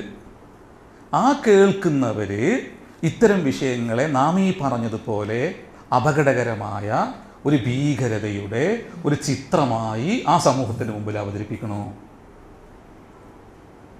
അള്ളാഹു എന്നുള്ള വാക്ക് കേൾക്കുമ്പോൾ അവർക്ക് അലർജി തോന്നുന്നത് ഇത് ഞങ്ങളുടെ ദൈവത്തെക്കുറിച്ചുള്ള വിഷയമല്ല, ഇത് മറ്റൊരു വിഭാഗം പൂജിക്കുന്ന കുലദൈവത്തിൻ്റെ നാമമാണ്, അതിനാൽ അതിനെക്കുറിച്ച് ഞങ്ങൾക്ക് കേൾക്കേണ്ടതില്ല. ഞാൻ പറഞ്ഞത് ശരിയാണോ തെറ്റാണോ? എന്നാൽ അള്ളാഹു എന്ന് കേൾക്കുന്ന മാത്രയിൽ അറബി ഭാഷയിൽ പ്രപഞ്ചനാഥനായ ജഗദീശ്വരനെ വിളിക്കാൻ ഉപയോഗിക്കുന്ന അറബിയിലെ വിശുദ്ധമായൊരു നാമമാണെന്നും അതിന് ജാതിയോ മതമോ വർഗ നിറമോ ഇല്ല എന്നും അത് ഈശ്വര എന്ന് വിളിക്കുന്നത് പോലെ അറബികൾ അവരുടെ ഭാഷയിൽ പ്രപഞ്ചനാഥനെ വിളിക്കുന്നൊരു നാമമാണെന്നും ബോധ്യമുള്ള ഒരു കൂട്ടമല്ല നമുക്ക് ചുറ്റുമുള്ളത്. ആണോ? അല്ല. അപ്പം ഇന്ന് ഈ ഉമ്മത്ത് അഭിമുഖീകരിക്കുന്ന പ്രശ്നങ്ങളുടെ കാതലായ വിഷയം നമ്മളിൽ നിന്നും ഒരു ജനതയ്ക്ക് ലഭിക്കേണ്ട അറിവ് ലഭിക്കാതെ പോയതാണ്. അതിന് ഞാൻ അടക്കമുള്ള പ്രവാചകനെ പിൻപറ്റുന്ന ഒരു ജനതയ്ക്ക് എന്തുണ്ട്? പങ്കുണ്ട്, സമൂഹത്തിന് പങ്കുണ്ട്. അള്ളാഹിൻ്റെ റസൂൽ മനോഹരമായിട്ടാണ് കേട്ടോ ഇതെല്ലാം പറഞ്ഞത്. അറബികൾക്ക് തിരിയാതിരിക്കുമോ? തിരിയാതിരിക്കില്ല. അറബികളുടെ വിഷയം അതായിരുന്നല്ലോ, അള്ളാഹിൻ്റെ അളമത്ത് തിരിയാതെ പോയതാ അവരുടെ പ്രശ്നം. ഇവിടുന്ന് ഒരു കോട്ടയത്തൊരു അച്ഛനെ സിറിയയിൽ പോയിട്ട് പ്രൈസ് ദ ഗോഡ് എന്ന് പറയുമ്പോൾ ഈ ട്രാൻസ്ലേറ്റ് ചെയ്യുന്ന ആൾ പിന്നെ അൽഹംദുലില്ലാ എന്ന് പറയുമ്പോൾ ഇയാൾ ചോദിക്കുന്നത് എന്താ ഈ പറഞ്ഞത്, ഇത് മുസ്ലിങ്ങളുടേതല്ലേന്ന്. അപ്പോൾ ഇയാൾ പറഞ്ഞു കൊടുക്കേണ്ട അറബിയിൽ ഇങ്ങനെ ഇതിന് പറയാമെന്ന്. അപ്പോഴാണ് അച്ഛൻക്ക് അറിഞ്ഞത് ഈ പ്രൈസ് ദ ഗോഡ് എന്ന് പറഞ്ഞാൽ അൽഹംദുലില്ലാ എന്നാണെന്ന്. അത് അയാളൊരു ചാനലിൽ പറയുന്നുണ്ട്, ഈ ഒരു അച്ഛന്. അതായത് നമ്മളെ കൂട്ടത്തിൽ ഇവിടെ ജീവിച്ചിട്ട് അയാൾക്ക് പോലും അറിയില്ല.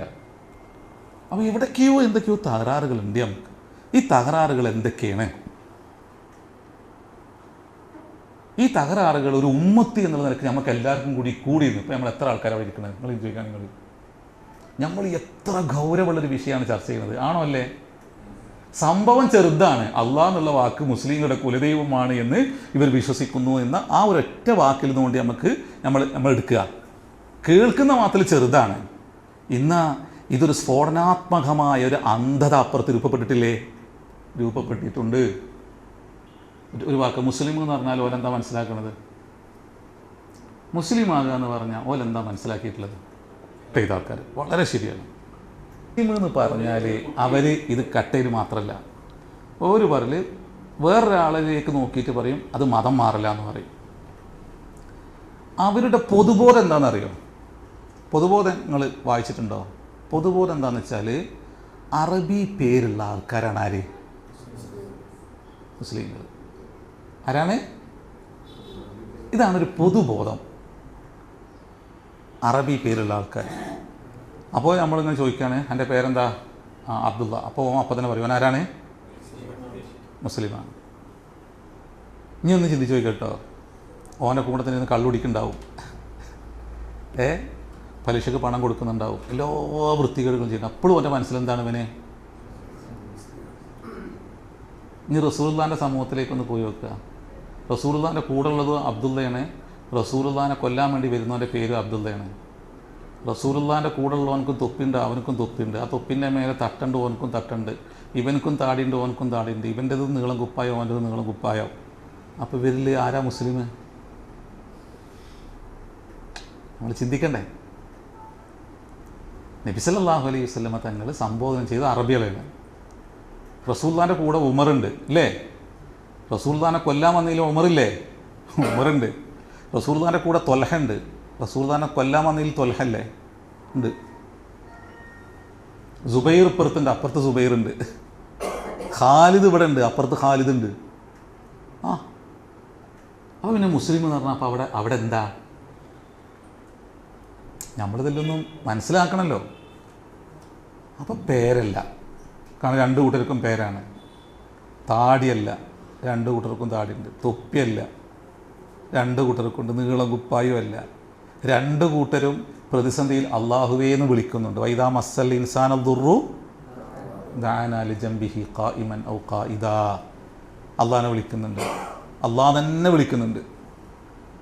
പ്രതിസന്ധിയിൽ ആരും യാ ഇലാഹി എന്നും പറയുന്നില്ല. എന്താ വിളിക്കുള്ളൂ?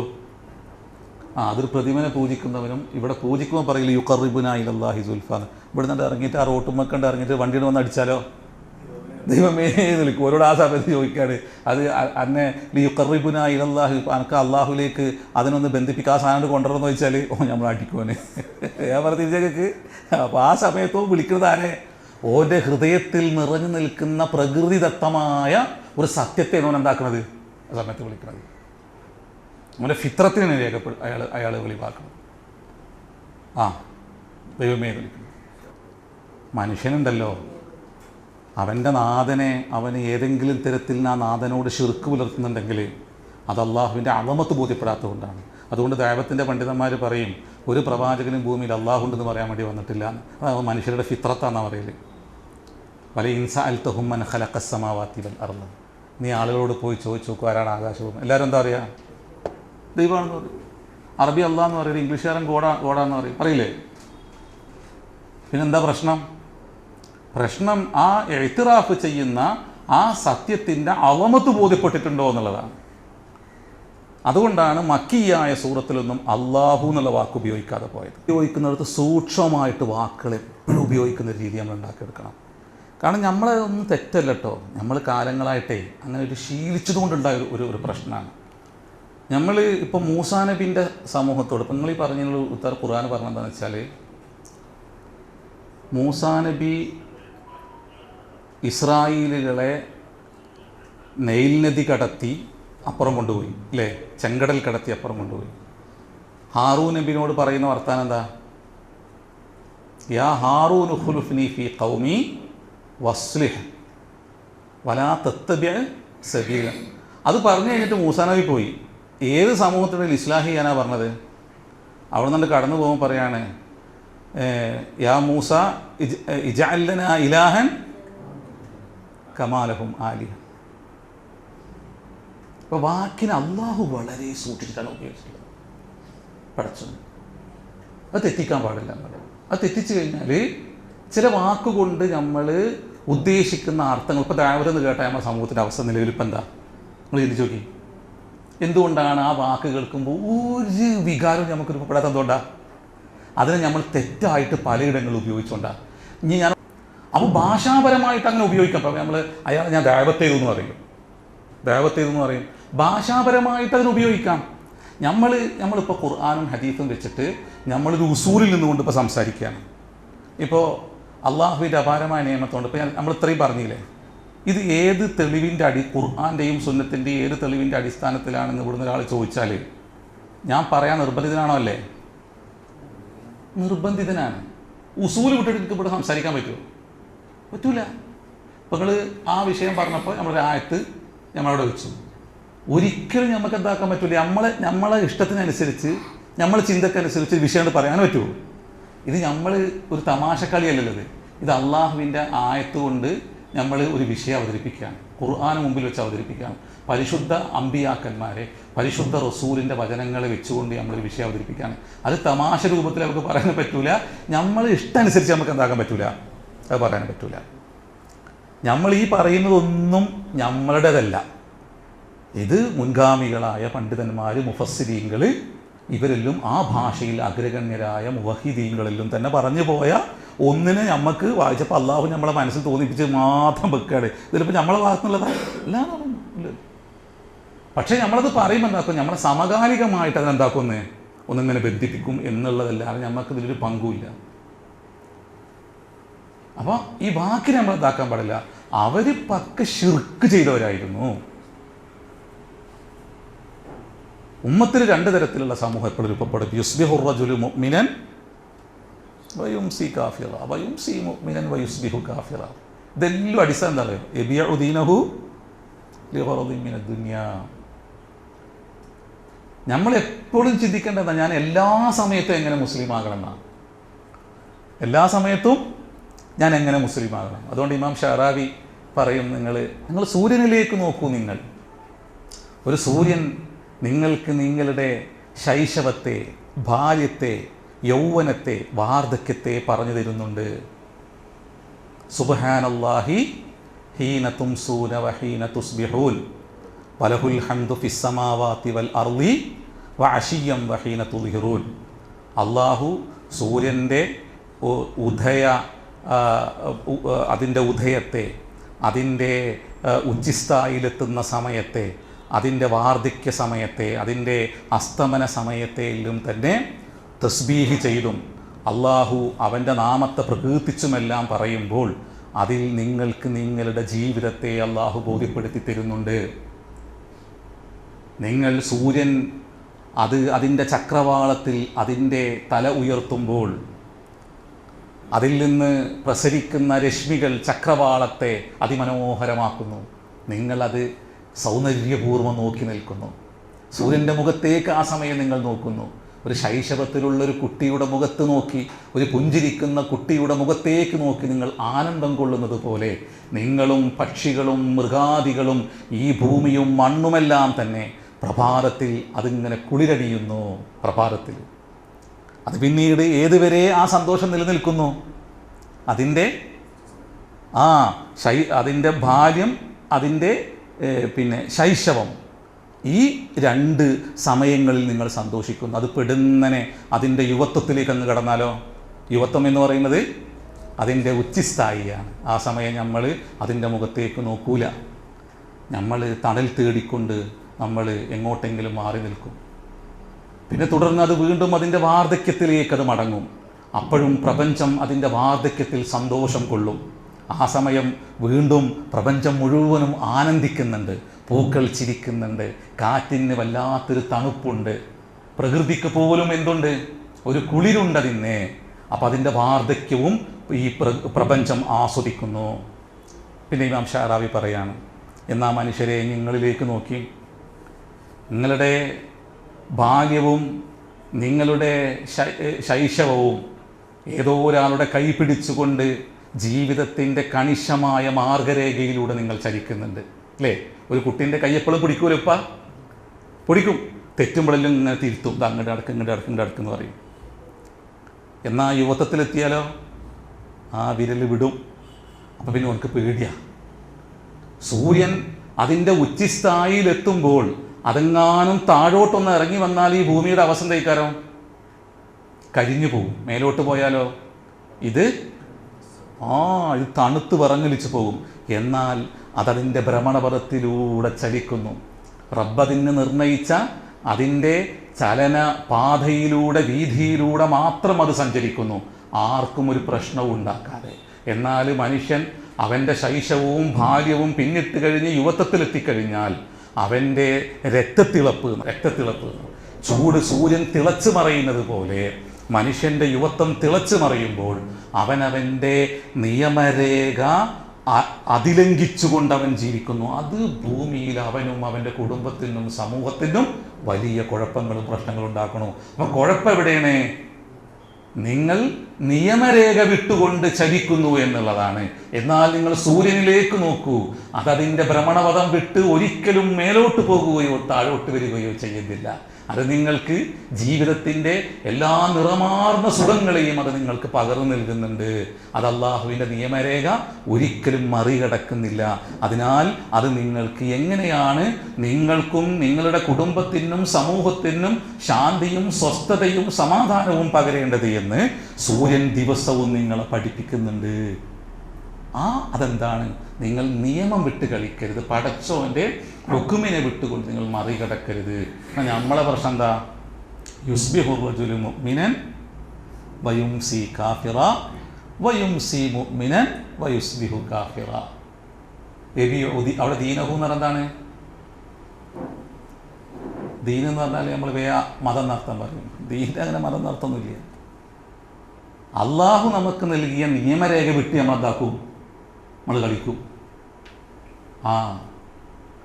അൽ ഹലാലു ബയ്യിനുൻ വൽ ഹറാമു ബയ്യിനുൻ. അത് വളരെ വ്യക്തമാണ്. പക്ഷെ നമുക്ക് ചിലടത്തെത്തുമ്പോൾ നമ്മൾ ഹലാലിൻ്റെ മുമ്പിൽ കണ്ണങ്ങ് ചിമ്പും. അങ്ങനെയാണ് നമ്മളെ പണി. അപ്പോൾ നേരെ അങ്ങോട്ട് കുഫറിലേക്ക് പോകും. അതീതിനില്ല. ദഅവത്ത് എന്നുള്ളത് അത് തബ്ലീഗിന് ശേഷം നടക്കേണ്ട ഉത്തരവാദിത്തം മാത്രമാണ് എന്ന ഒരു ശർഈയായ മാനം നമ്മൾ വീണ്ടെടുക്കുകയാണെങ്കിൽ ഇസ്ലാഹും തബ്ലീഗും ഒരേ സമയം നടക്കേണ്ടതാണ് എന്ന ബോധത്തിലേക്ക് ഉമ്മത്ത് ഉയരും. ഞാൻ പറഞ്ഞിട്ട് ഞങ്ങൾക്ക് ഇന്നിപ്പോൾ തബ്ലീഗ് എന്നിട്ട് എന്താ ചെയ്യണത്? ഞാൻ പലപ്പോഴും ചോദിച്ചിട്ടുണ്ട് നമ്മളെ സുഹൃത്തുക്കളോട്, അമ്പിയാക്കന്മാരത് ചെയ്തു, അമ്പിയാക്കന്മാരിത് ചെയ്തു, സഹിച്ചു, എന്നിട്ട് അപ്പുറം പോയിട്ട് നമ്മൾ എന്താ പറയുക? നിസ്കരിക്കാൻ വരുന്ന നല്ല തന്നെയാണ്. പക്ഷെ അതിന് തബ്ലീഗ് നിങ്ങൾ പറയരുത്, നിങ്ങൾ ഇസ്ലാഹിയ എന്ന് പറയണമെന്ന് പറയും. ഇസ്ലാഹി എന്ന് കാരണം തബ്ലീഗ് എന്താണ്? അത് ശർഈയായിട്ട് അത് അള്ളാഹനെ തിരിയാത്ത ആളുകൾക്ക് അള്ളാഹുവിൻ്റെ ആയത്തുകളെ ഓതി കേൾപ്പിച്ചു കൊടുത്തിട്ട് പടച്ചവനിലേക്ക് പിന്നെ ക്ഷണിക്കുന്ന ഒരു ദൗത്യത്തിനാണ്, കേൾപ്പിക്കുന്ന ഒരു ദൗത്യത്തിനും. ദഅവത്ത് എന്ന് പറഞ്ഞാൽ അതിന് ശേഷം നടക്കുന്ന ഒരു ചെറിയൊരു കർമ്മത്തിനുമാണ് എന്തെന്ന് പറയാം. ഉദാഹരണമായിട്ട് നിങ്ങൾ വീട്ടിൽ മോൻ്റെ കല്യാണം നടക്കുന്നുണ്ട്. അപ്പം നിങ്ങൾ നമ്മളോടെല്ലാം വന്ന് പറയാണ്, നദിവി നമ്മുടെ മോൻ്റെ കല്യാണം ഉണ്ട്, ഇന്ന ദിവസമാണ്, പെൺകുട്ടി ഇന്ന പ്രദേശത്താണ്, അവർ ഇന്ന വ്യക്തിയുടെ മകളാണ്, ഇങ്ങനെ പറയാണ്. നിങ്ങളവിടെ പോയി നിങ്ങൾ തബ്ലീഗ് ഭാഷാപരമായിട്ടിട്ടാണ് പറയാണ്, നിങ്ങൾ തബ്ലീഗ് എടുത്ത്. അപ്പം നിങ്ങൾ പിന്നെ എന്നോട് വന്നിട്ട് പിന്നെ മൗലവി വന്ന് ചോദിക്കുകയാണ്, അല്ല നദിവി നിങ്ങൾ കല്യാണത്തിന് പോയില്ല, മൂപ്പര് വന്ന് ഇങ്ങനെ പറഞ്ഞു പക്ഷെ ക്ഷണിച്ചിട്ടില്ല അത് ഇല്ലേ? പറയില്ല അങ്ങനെ. അപ്പം നിങ്ങൾ പറയാണ് വരണം കേട്ടോ. വരണട്ടോ എന്ന് പറയാതെ തബ്ലീഗിന് ശേഷം അവിടെ ദഅവത്ത് നടക്കണില്ലേ? നടക്കുന്നുണ്ട്. അപ്പോൾ വരണട്ടോ എന്ന് പറഞ്ഞില്ലെങ്കിൽ നമ്മൾ പോവോ? നമ്മൾ പറയും മൂപ്പര് വന്ന് പറഞ്ഞ് ക്ഷണിച്ചിട്ടൊന്നുമില്ല എന്ന് പറയും. അങ്ങനെയല്ലേ പറയല്? ഒരു ശരിയായ അമ്പിയാക്കന്മാരോട്, നമ്മളെല്ലാത്തിനും അമ്പിയാക്കന്മാരെ സുന്നത്തി നമ്മൾ പറയാറില്ലേ? അള്ളാൻ്റെ അമ്പിയാക്കന്മാർ പഠിപ്പിച്ച, അമ്പിയാക്കന്മാർ സ്വഹാബികളെ പഠിപ്പിച്ച ഒരു രീതിശാസ്ത്രമുണ്ട് ഇതിന്. അതുകൊണ്ടാണ് പിന്നീട് ലോകത്ത് ഇപ്പം അബ്ദുൽ കരീം സൈദാനെ പോലെയുള്ള ആൾക്കാരെല്ലാം ഉസൂൽ ദഅവലും ഇത്ര മനോഹരമായിട്ടാണ് അതിലെല്ലാം ഇതിനെക്കുറിച്ചെല്ലാം പരാമർശിക്കുന്നത്. അതുപോലെ തന്നെ മുഹമ്മദ് അഷ്കറിൻ്റെ അഖീദയിൽ ഏറ്റവും നല്ല പണ്ഡിതനാണ് മുഹമ്മദ് അഷ്കറല്ലോ. അദ്ദേഹം ദഅവത്തിനെ കുറിച്ചെല്ലാം പറയുമ്പോൾ ഈ വാക്കുകളിൽ എത്ര നന്നായിട്ടാണ് അദ്ദേഹം വിശദീകരിക്കുന്നത്. നമ്മൾ വാക്ക് ഉപയോഗിക്കുമ്പോൾ ഇന്ന രൂപത്തിൽ നമ്മൾ ചെയ്യണം, ഇങ്ങനെ അതെല്ലാം ഒന്ന് പുതിയ ലോകത്തെ ആളുകൾ ഇതിൽ തെറ്റായിട്ട് ഉപയോഗിക്കുന്നത് മനസ്സിലാക്കേണ്ടതാണ്. അങ്ങനെയല്ലോ ഒരു പറയണത്.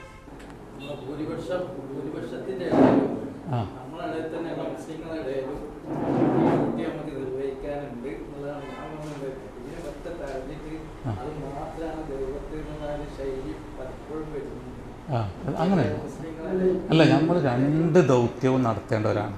2 ദൗത്യം. ഒന്ന് അങ്ങനല്ല. പിന്നെ ദഅവത്ത് എന്ന് പറഞ്ഞാൽ എന്താ നമ്മൾ ഉദ്ദേശിക്കുന്നത്? തബ്ലീഗ് എന്ന് പറഞ്ഞാൽ എന്താ ഉദ്ദേശിക്കുന്നത്? നമ്മൾ ആഴ്ചയിൽ ഒരു ദിവസം ഇറങ്ങേണ്ടതാണോ? നോ. കർമ്മം നമ്മൾ എന്ന് പറഞ്ഞത് നമ്മൾ ചില ആൾക്കാർ മനസ്സിലാക്കിയിട്ടുണ്ട്. നമ്മൾ എപ്പോഴെങ്കിലും ഒരു കൂടിയിട്ട് പിന്നെ ഒരു സ്ഥലത്ത് പോയിട്ട് ഇങ്ങനെ ഇരുന്നിട്ട് അതിങ്ങനെ ചെയ്യില്ല. അത് നമ്മൾ ആളുകളെ തെഷ്ടി ചെയ്യാൻ വേണ്ടിയിട്ട് മാത്രമുള്ളൊരു സംഭവമാണ്. ഈ അള്ളാൻ്റെ അമ്പിയാക്കന്മാരുടെ റിസാലത്തിൻ്റെ ഇഷാത്ത് എന്ന് പറയുന്നത് അത് പിന്നെ പകലും രാത്രിയും ഉറക്കിലും ഊണിലും സംസാരത്തിലും ചിരിയിലും ഇടപെടലിലും എല്ലാം ഉണ്ടാകേണ്ട ഒരു ഒരു ഒരു അടിസ്ഥാന ഒരു വിഷയത്തെ ലക്ഷ്യമാക്കിക്കൊണ്ടുള്ള ഇടപെടലാണത്. നമ്മളൊന്ന് പുഞ്ചിരിക്കുക ഒരു മനുഷ്യനോട്, ആ പുഞ്ചിരിയിൽ പോലും ലക്ഷ്യം ഉണ്ടായിരിക്കണം. അത്തബസ്സുമു സദഖത്തുൻ, എന്തിന് നിങ്ങൾ സദഖ കൊടുക്കണം? വലാ തഹ്ഖിറന്നൽ മഅറൂഫ വലൗ അൻ തൽഖാ അഖാക ബിവജ്ഹിൻ ത്വലീ. വെറുതെ ചിരിയല്ല, അതിനൊരു ലക്ഷ്യമുണ്ട്. ഒരാൾക്ക് കൈ കൊടുക്കുമ്പോൾ ഒരു ലക്ഷ്യമുണ്ട്, ഒരാൾ ചേർത്ത് പിടിക്കുമ്പോൾ ലക്ഷ്യമുണ്ട്. അത് നമ്മളെ സ്വാർത്ഥതല്ല, അള്ളാഹുവിൻ്റെ റിള ഉണ്ട് അതിൻ്റെ പിറകിൽ. അത് ഏതെങ്കിലും ഒരു മനുഷ്യനോട് മാത്രമല്ല, അള്ളാഹുവിൻ്റെ സകല ജീവജാലങ്ങളോട് പോലും അത് കാണിക്കണമെന്ന് റസൂലുള്ള പറയുന്നുണ്ട് അല്ലേ? കാണിക്കണം പറയുന്നുണ്ട്. ആ മനുഷ്യരോട് അതിരറ്റ കാരുണ്യം കാണിക്കണം. അതാരോടുമില്ല. അപ്പോൾ ഇസ്ലാഹും ഒരേ സമയം നടക്കണം. നമ്മുടെ ഓരോ ഇടപെടലിലും നമ്മളെന്താക്കണം? മറ്റുള്ളവരിലേക്ക് അള്ളാഹുവിൻ്റെ ഈ ദീനിൻ്റെ ഈ റിസാലത്തിനെ അവൻ്റെ ജീവിത ലക്ഷ്യത്തെ ബോധ്യപ്പെടുത്തുന്ന രൂപത്തിലുള്ള സ്വഭാവങ്ങളും പെരുമാറ്റങ്ങളും നിരന്തരം ഉണ്ടാവണം. അതുകൊണ്ട് ഒരു അല്ലേ മുസ്ലിം ഉദ്ധരിക്കുന്ന ഒരു ഹദീസിലല്ലേ ഒരു പെണ്ണിനെ കുറിച്ചൊരു പരാതി പറയുന്നില്ലേ? ഈ തുസല്ലില്ലയില വതസൂമുന്നഹാറ, അയൽക്കാരനെ ഇംറഅത്തുൻ തുഉദി ജാറഹ, ഒരു പെണ്ണ് ഓള് രാത്രിയിൽ എന്താണ് ആ അയൽക്കാരനെ ദ്രോഹിക്കുന്നു. എന്നിട്ട് ആ സ്ത്രീൻ്റെ മഹത്വം പറഞ്ഞു കൊടുക്കുകയാണ് റസൂലുള്ളാഹി സ്വഹാബി. യ തുസല്ലില്ലയില വതസൂമുന്നഹാറ, അവൾ രാത്രിയിൽ എന്താകുന്നുണ്ട്? അപ്പോൾ വല്ലാത്ത ആബിദത്തായ ഒരു പെണ്ണാണെന്ന് എൻ്റെ അർത്ഥം അല്ലേ? തുസല്ലില്ലയില വതസൂമുന്നഹാറ. പക്ഷേ ഇങ്ങനെയല്ലാണ് റസൂൽ എന്താ അങ്ങ് ആ സ്ത്രീനെ കുറിച്ച് പറയണത്? അള്ളാഹുവിൻ്റെ റസൂൽ പറഞ്ഞു ഹിയ ഫിന്ന ലൈസ ഫീഹാ ഖൈറുൻ ഹിയ ഫിന്നാർ, ഒരു നന്മയില്ലാത്തവളാണ്. അത് ഞാൻ നേരത്തെ പറഞ്ഞത് മുസ്ലിം ആകുക എന്ന് പറഞ്ഞാൽ നമ്മൾ കണ്ട ഒരു സംഭവമുണ്ട്. അള്ളാഹുവിൻ്റെ റസൂൽ അതിനെ മുഴുവനും തിരിക്കുന്നത് അങ്ങനെയല്ല.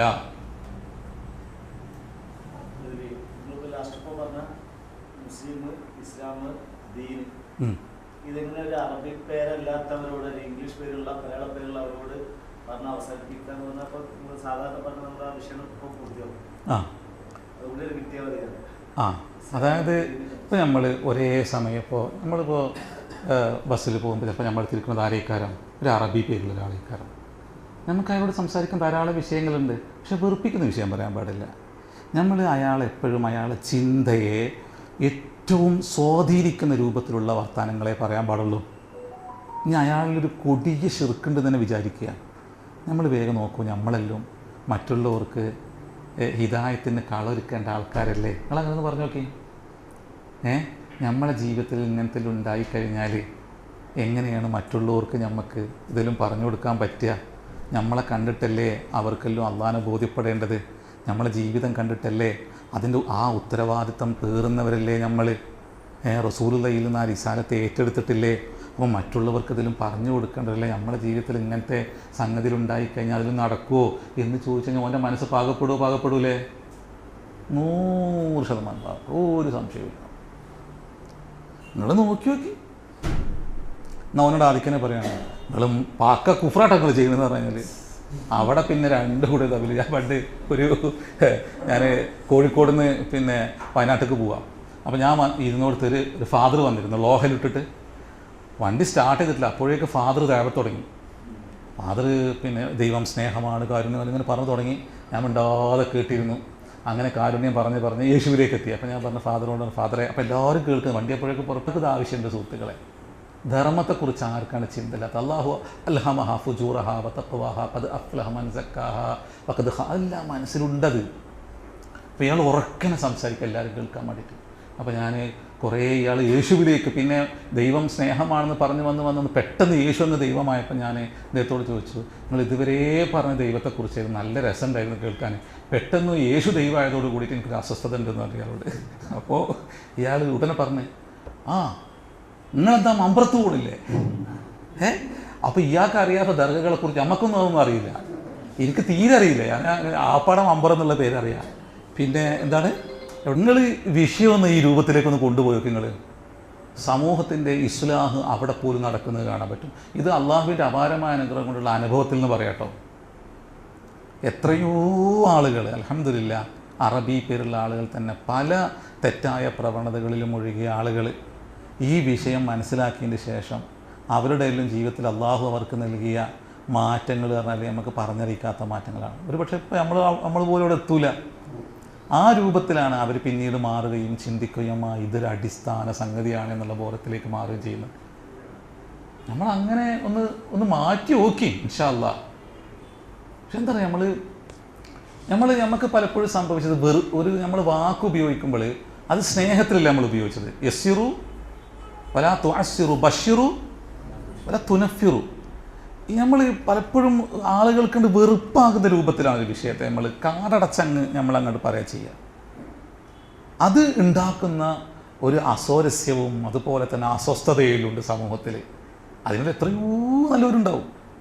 അപ്പോൾ ഇസ്ലാഹി എന്ന് പറയുന്നത് നമ്മളും പിന്നെ ഇപ്പം നമ്മൾ ഇസ്ലാഹ് എന്ന് പറഞ്ഞില്ലേ, ഇസ്ലാഹ് ശരിക്കും എങ്ങനെയാണ്?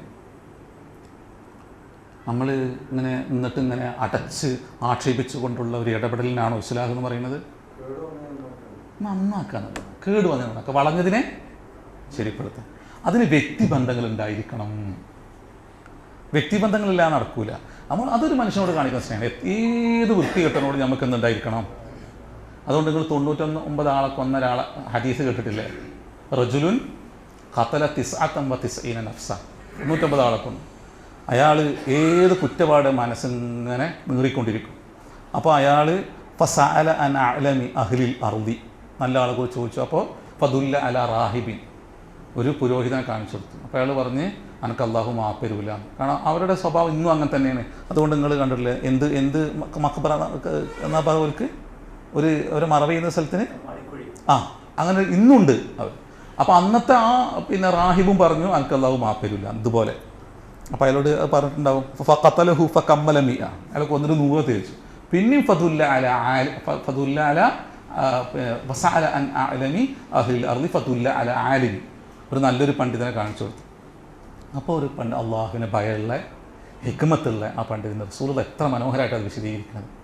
അപ്പോൾ അദ്ദേഹം പറഞ്ഞു, മൻ യഹൂലു ബൈനക വബൈന തൗബതിക്, ആർക്കാണ് നിൻ്റെ പാപമോചനത്തിനും ഇടയിൽ ആർക്കാണ് മറയിടാൻ കഴിയുക? നീ എന്താക്കണം, ഇൻതലിഖ് മിൻ അർദി കഥാ വകഥാ, ഇവിടുന്ന് പോകണം, ഇന്ന നാട്ടിലേക്ക് പോകണം, അവിടെ നല്ല ആൾക്കാരുണ്ട്, അവരെ പോയി നീ സമീപിക്ക്. അറുളു സൂ, നീ ജീവിക്കുന്ന ഭൂമി കണ്ടല്ലോ, അത് കുറച്ച് മോശം ആൾക്കാർ ജീവിക്കുന്ന സ്ഥലമാണ്, അപ്പോൾ അങ്ങോട്ട് പോയിക്കോ.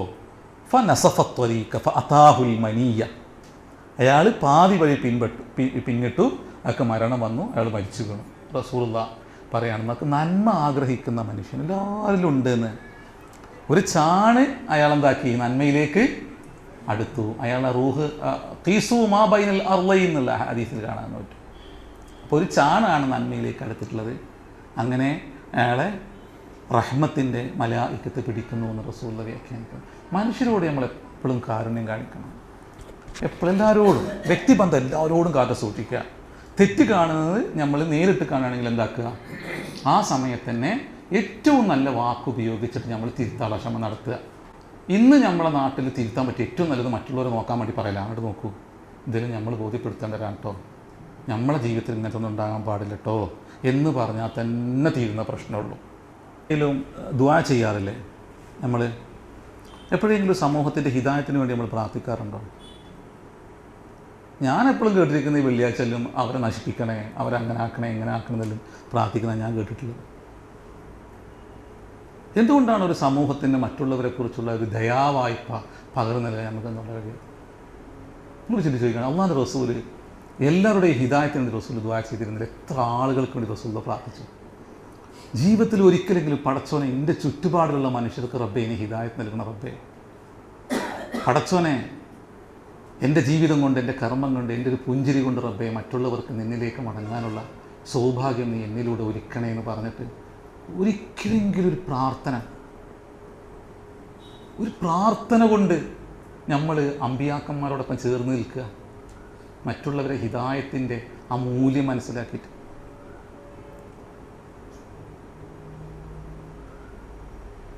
അമ്പിയാക്കന്മാർ തഹജ്ജുദ് നിസ്കരിക്കാൻ റസൂലുള്ളാഹി കൽപ്പിച്ചിരുന്നു അല്ലേ? ഫതഹജ്ജദ് ബിഹി നാഫിലതൻ ലക അസ അൻ യബഅസക റബ്ബുക മഖാമൻ മഹ്മൂദ വഖുർ റബ്ബി അദ്ഖിൽനി മുദ്ഖല സുദ്ഖിൻ വഅഖ്രിജ്നി മുഖ്റജ സുദ്ഖിൻ വജഅൽനി മിൻ ലദുൻക സുൽത്താനൻ നസീറ. മൂസാ നബിയോട് പറയുന്നുണ്ട്, അള്ളാഹു നിനക്ക് സുൽത്താനെയും നസീറിനെയും ആക്കി തരുന്നത് ദഅവത്തിൻ്റെ മാർഗ്ഗത്തിൽ മാത്രമുള്ള പ്രത്യേകതയാണ്. അതുകൊണ്ട് മുഫസ്സിരിങ്ങൾ പറയും എന്താ സുൽത്താൻ? അള്ളാഹു എന്നുള്ള പ്രത്യേകതയാണ്. ചില ആൾക്കാരെ വ്യാഖ്യാനിക്കുന്നുണ്ട്, എന്നാൽ അള്ളാഹുവിൽ നിന്നുള്ള പ്രത്യേക കാവലാണത്. നസീറൻ, നമ്മൾ കാണാത്ത അള്ളാഹുവിൽ നിന്നുള്ള സഹായങ്ങൾക്ക് ലഭിക്കും. ലാ തനിയ ഫീ ദിക്രി ഇന്നി അസ്മഉ വഅറാ. എപ്പോഴെങ്കിലും നമ്മൾ രാത്രി നേരങ്ങളിൽ എല്ലാവരും ഉറങ്ങുമ്പോൾ ഒന്ന് എഴുന്നേറ്റ് നിന്നിട്ട് പടച്ചോനെ അള്ളാഹുവേ ഈ ജനതക്ക് അള്ളാഹുവിന് ഹിദായത്ത് കൊടുക്കണം റബ്ബേ, അല്ലാഹുമ്മ അദ്ഖിൽനി മുദ്ഖല സുദ്ഖിൻ. അതുകൊണ്ട് ഇമാം ഇബ്നു കസീർ ആയത്തിനെ വ്യാഖ്യാനിച്ചിട്ട് പറയുന്നുണ്ട്, വാജിബല്ലി നബിയിഹി വ സുന്നത്തല്ലി ഉമ്മത്തിഹി എന്നാണ് അവിടെ ഇമാം ഇബ്നു കസീർ റഹ്മത്തുള്ളാഹി അലൈഹി അതിനെ വ്യാഖ്യാനിക്കുന്നിടത്ത് വിശദീകരിക്കുന്നത്. അമ്പിയാക്കന്മാർക്ക് വാജിബാണ്, പക്ഷേ ഈ മേഖലയിൽ നിൽക്കുന്ന ആൾക്കാർക്ക് എന്താണത്? സുന്നത്തല്ല. എന്താണ്? വാജിബാണ്.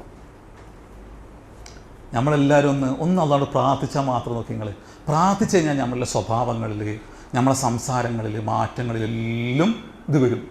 അങ്ങനെ ഒന്ന് ആഗ്രഹിച്ച് ഇറങ്ങിയാൽ മതി. നമ്മൾ അറിയാതെ കല്ലോ പല സംഭവങ്ങളും ഇങ്ങനെ ചുറ്റും നടക്കും. നിങ്ങളൊന്ന് ടെസ്റ്റ് ചെയ്ത് നോക്കിയാൽ മതി. ഇന്ന് നമ്മളെല്ലാവരും കൂടി തഹജ്ജുദ് നിസ്കരിക്കുക, ഇൻഷാ അല്ലാഹ് എന്താ നിസ്കരിക്കുക, എന്നിട്ട് ഒന്ന് അള്ളാഹുവോട് പ്രാർത്ഥിക്കുക, പടച്ചോനെ എൻ്റെ ചുറ്റുപാടും റബ്ബേ ഇനി ഹിദായത്ത് നൽകണേ, എന്നതിന് അള്ളാഹു ഇനി കാരണക്കാരനാക്കണേ. എന്നിട്ടൊന്ന് ഇറങ്ങി നോക്കാം. നമുക്ക് ഇറങ്ങാന്ന് പറയാം, നമ്മൾ യാത്ര, നമ്മൾ സ്കൂളിൽ പോണ്, നമ്മളെ ടീച്ചിങ് പിന്നെ ഇതെല്ലാം ചെയ്യണേ വരുന്ന്, അങ്ങാടി പോണ് വരുന്ന്, എവിടെയെങ്കിലും ഒരു സ്ഥലത്ത് നിങ്ങൾ ഒരാളെ കണ്ടുമുട്ടില്ല എന്ന് നിങ്ങൾ എന്ന് പറയും. ഇൻഷാ അല്ലാഹ് ഉറപ്പായിട്ട് അള്ളാഹു ഒരാളെത്തിക്കും. നിങ്ങളറിയാതെ ഒരാൾ വന്ന് കൈപിടിക്കുന്നത് കാണാൻ പറ്റും. നിങ്ങൾ നോക്കിക്കോളി. ഒരു ആഖിറത്തെ നന്നായി ഭയപ്പെട്ട് അള്ളാഹിനെ ബോധ്യപ്പെട്ട് ഒന്ന് പ്രാർത്ഥിച്ചിട്ടൊന്ന് ഇറങ്ങുക. ചിലപ്പം ആണെങ്കിൽ നിങ്ങൾ അറിയാതെ ഒരു ബസ്സിൽ ഒരു സീറ്റിലേക്കാരം, ഒരു ട്രെയിനിൽ ഒരു സീറ്റിൻ്റെ അടുത്തേക്കാരം ഒരാളെ നിങ്ങൾ കാണുക. അയാൾ നിങ്ങളിലേക്ക് ഇങ്ങനെ സാഗൂതം ഇങ്ങനെ കേൾക്കുന്നത് നിങ്ങൾക്ക് കാണാൻ പറ്റും. നിങ്ങളെ സ്പർശനം അയാളിൽ വലിയ മാറ്റങ്ങൾ ഉണ്ടാക്കുന്നത് കാണാൻ പറ്റും. പ്രാർത്ഥന അനിവാര്യമാണ്. നോക്കിക്കോളൂ. അള്ളാഹു അനുഗ്രഹിക്കട്ടെ. ഇൻഷാ അല്ലാഹ് നമുക്കെല്ലാവർക്കും അതെല്ലാം നിർവഹിക്കുക ഇൻഷാ അല്ലാഹ് അല്ലേ? വാഖിറു ദഅവാനാ അൽഹംദുലില്ലാഹി റബ്ബിൽ ആലമീൻ. അസ്സലാമു അലൈക്കും.